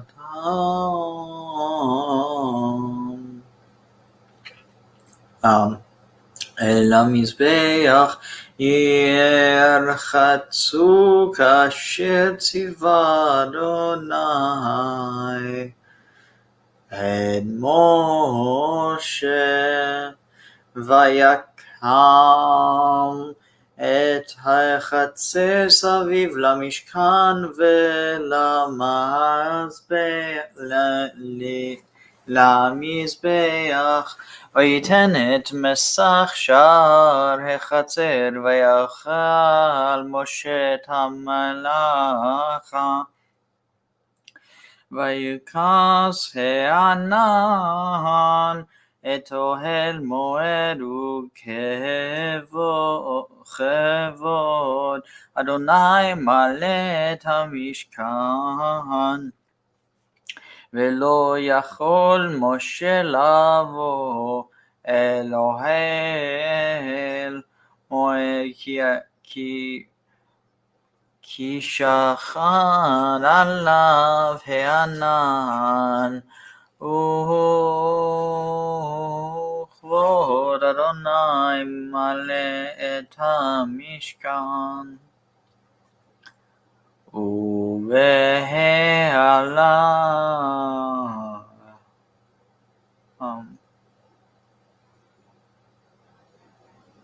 see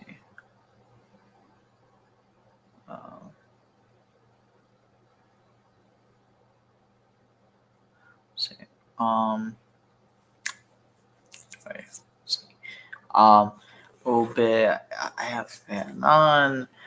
מעל המשכן יישאו בני ישראל בכל מסעיהם ואם לא יעלה הענן ולא יישאו עד יום העלאתו כי ענן אדוני על המשכן היום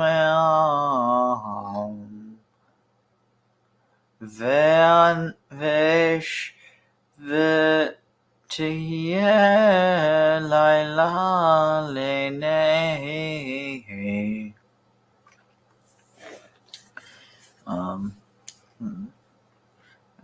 I've been thinking about that all night.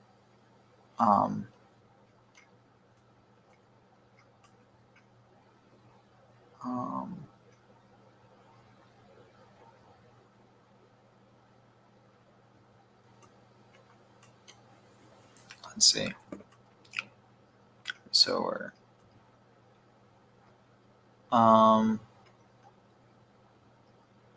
yeah, I do not remember where okay, let's see.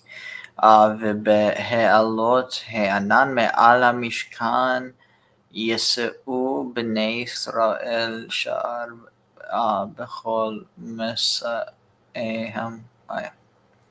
ואם לא יעלה הענן ולא יישאו עד יום העלותו כי הענן אדוני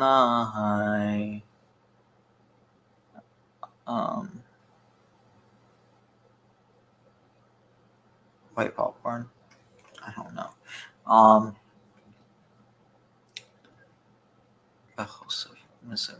Okay, give me one moment. So, let's see. ואם לא יעלה החנן ולא יישאו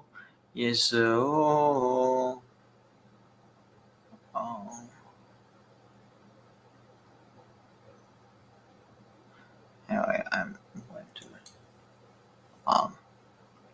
be right back. Let's see, where is the here. Been building up so nicely over here. Why is she doing this? This is mystery number one. Why is Esther talking like an accountant? We are going to look here at Esther's second request to the king. It turns out that her first request actually fails. Often when we read the Megillah, we're not actually aware of this because it looks like Esther succeeds, the king listens to her, and the king kills Haman. But if you look closely, the only thing that happens is the king kills Haman, but the law that Haman had promulgated still remains on the books. So the Jews are just as threatened as they were before, even after Haman dies. In a certain way, Esther is in an even worse position now than she was before, because before she sort of has one thing going for her. What she has going for her is sort of the suspicion that the king might have of this kind of love triangle between her and Haman and the king. Remember, Esther has sort of cleverly invited the king together with Haman to banquet after banquet. And in the middle of those banquets, remember how the king couldn't sleep at night? You sort of wonder why it was he couldn't sleep. Perhaps it was, he's wondering, why does the queen keep on inviting Haman to these banquets? And the queen is sort of cultivating this view of Haman as a possible threat, a cultivation which comes to the fore when she fingers Haman and says, it's you were the one who would destroy our people. And the king, who had already been sort of predisposed perhaps towards seeing Haman as a possible threat, as someone who wants his queen, now sees that he's someone who does want his queen, wants his queen dead, but same idea. This man is a threat to my queen, and he kills Haman. But now Esther doesn't have the love triangle anymore. She doesn't have that sort of ace in the hole to play off of Haman. Haman is dead, and the only thing that she has is she has her people, and the people are still threatened, and the king, no friend of the people, and now Esther has to go before the king, and what is she going to do? She just has to beg and plead for the king to do what he didn't do before, which is to erase the decree on the books to destroy Esther's people. And here she goes to the king one last time. Now, if you listen carefully, you will hear that once again, the author of the Megillah is placing within Esther's words an echo of words that we have from Chumash. See if we can find it. So here's what Esther says to the king. He says, if I found favor in your eyes, then please, please repeal Haman's decree. Please repeal Haman's decree. And now she's going to get to the part where she seems to be quoting from words that appeared before. How can I possibly bear to see the evil that would befall my people? Now, if you look at those words carefully, you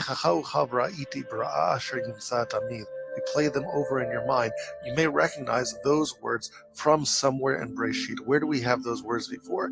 Those exact same words, with the exception of one syllable.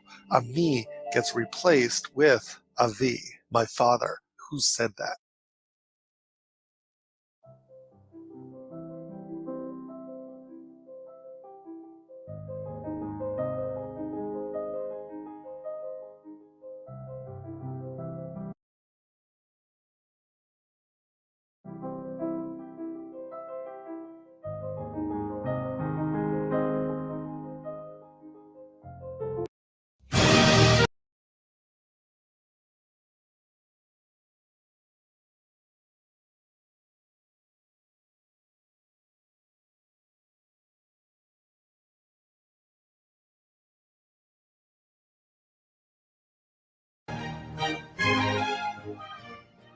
Hey everybody, Rabbi David Foreman here. I want to talk to you about this holiday that we call Purim. Why do we call it Purim? Well, we all know why we call it Purim. For the lots that Haman cast in ancient Persia, seeking to destroy us all. He cast lots to find the day on which he would destroy the Jews. The Aramaic term for lots is Purim, Pur singular, Purim plural, and hence we call the day Purim after Haman's lots. But I have a question for you. Does that make any sense? Why would you name the day after the device that your enemy used to try to kill you? It's roughly equivalent to imagining that in 1948, when the Jews miraculously beat back Arab armies from multiple countries, that instead of calling the day Yom HaAtzmaut, Independence Day, why don't we call it Tokarev Day? The Arabs used Russian-made Tokarev rifles. Now, thank God they were beaten back. They didn't destroy us. But let's name it Tokarev Day after the stuff they used to try to kill us. No one would think this is a very good idea. So why do we name Purim lots? The question is even larger than this, because lots in a larger sense is symbolic, isn't it? When Haman cast lots to destroy us, he left the decision of which day it would be that the Jews would be killed in this mass genocide up to the winds of fate, up to chance. When the Megillah describes this, it says, V'hipil pur hu hagoral, he cast lots, l'humam ula'abdam, La'avdam, it means to destroy them, but Luhumam, it means more than to destroy them. It means to terrify them. The lots were instruments of psychological warfare. They were making a statement. Do you think there's a plan? You think there's a creator who runs things with a sense of order? I say it's all up to chance. I determine the fate of you all with a roll of the dice. It was terrifying. Why would we name the day after that terror? Why would we name the day after a theological vision that we reject? We don't think it's all up to chance.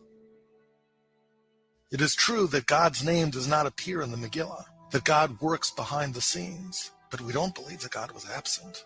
So why would we name the holiday after a vision of chance that we don't even believe in? Why call it Purim? Now the truth is, the Megillah itself, in chapter 9, towards the very end, actually tries to explain to us why the holiday is called Purim, why it's called lots. If we really want to understand why it's called Purim, we should look at those verses, and yet those verses themselves are hard to understand. Let's take a look at them now for a minute. They begin in chapter 9, verse 24. Ki Haman ben Amdata Agagi, Haman the Agagite, Tzorer Kol HaYudim, enemy of all the Jews, Chashav al HaYudim la'abdam, plotted concerning the Jews to destroy them, V'hibil pur hu'adoral humam ula'abdam, and cast lots in order to terrify them and to destroy them. All right. So we're at, I see. All right, let's see. We'll just go by here. העלות הענן מעל המשכן יישאו בני ישראל בכל מסעיהם, ואם לא יעלה הענן ולא יישאו עד יום העלותו, כי ענן אדוני על המשכן יומם, ואש תהיה לילה בו לעיני כל בית ישראל וכל מעשיהם. So, see where, some et masach, and he placed the screen ha'petach lemishkan, a door to the Mishkan, vet hamizbach ha'olah, and the altar of burnt offering, sham petach, or sam, he placed Petach Mishkan Ohel Moed, at the entrance of the Mishkan of the tabernacle, the gate of the temple of the meeting. All ha'alav, and he went up upon it. And he brought up upon it the olah, the burnt offering, the et hamincha, and the gift kasher, as Tziva Adonai at Moshe, as Adonai commanded to Moshe. Is it really a gift if you command someone to give it to you? You know what I mean? Yeah, you're giving it to me. The question is willingly or unwillingly. I guess it's true. Vayasem at Hakior, and he placed the Kior.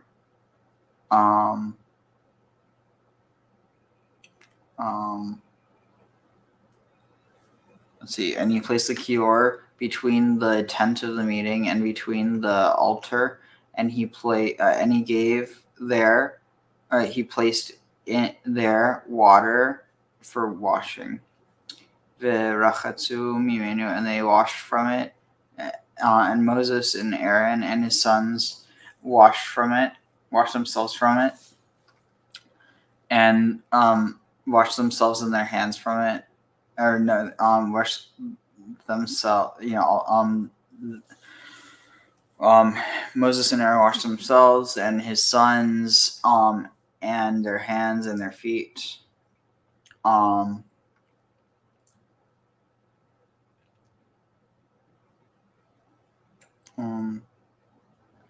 The et el ohel. It looks like it's getting really bad.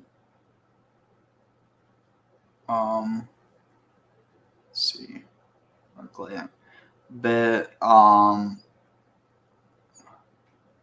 that's what I'm trying to figure out.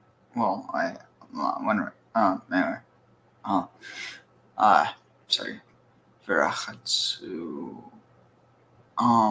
The aval tahem. Here, I'll be there just like 2 minutes late. Let's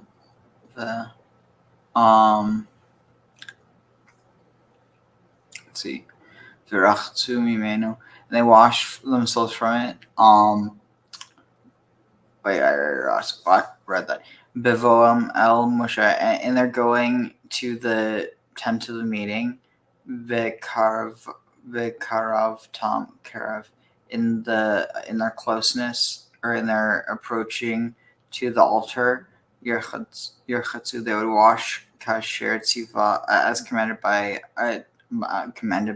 God, Adonai to Moshe. Vayikam et hechatzer, and he erected a courtyard surrounding Mishkan, the Mishkan.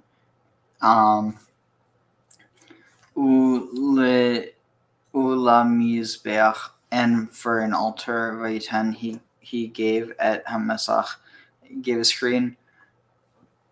Sharachet hechater, the gate, or was it the screen at the gate of the courtyard. Vayichas Hanan, and the cloud covered the tent of meeting, and the glory of, or the honor of God.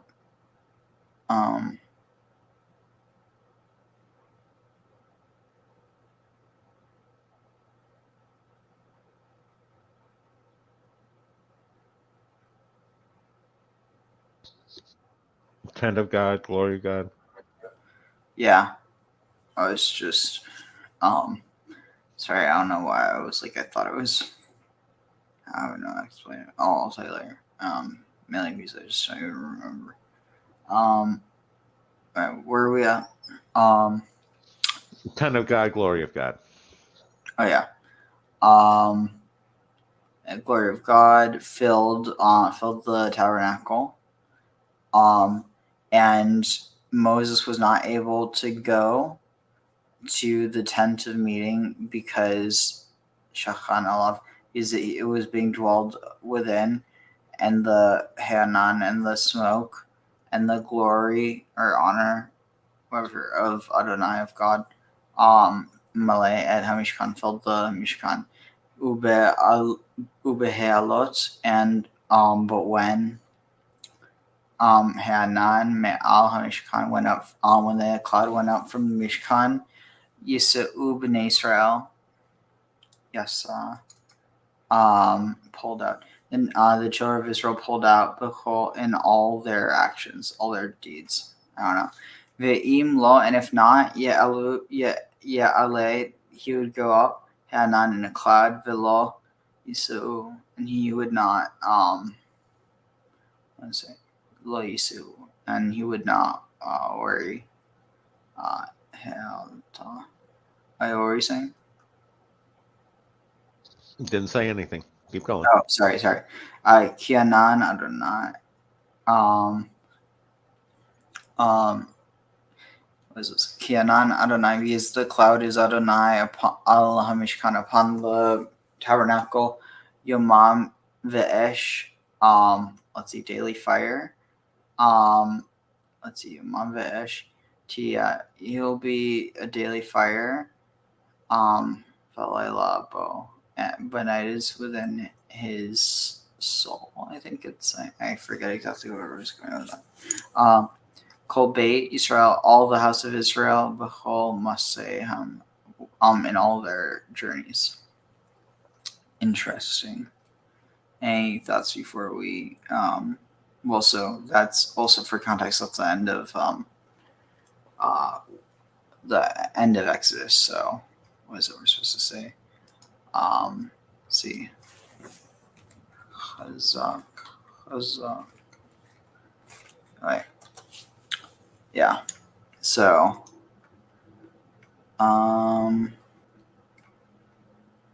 let's see. Just want to see if I'm missing anything.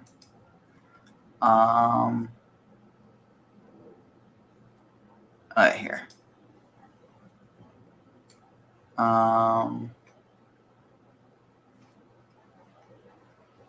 Yeah. So, on that note, I was still like, yeah. On that note, chazak, v'nitchazek. And so we shall. Oh yeah. Any thoughts before we close out, though? No, not a whole lot. Just it's again the tenant meeting was clearly a hot box that they got stoned in.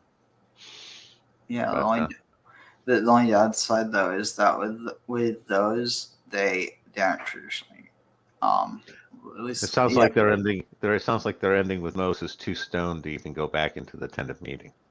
Funny.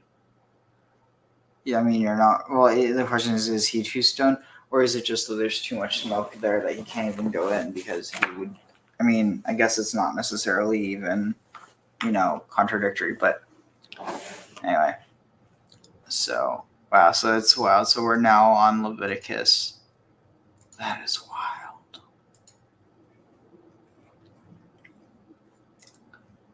I think is Leviticus what's next? Let's see, Tanakh, Genesis, Exodus, Leviticus. Yep, that's right.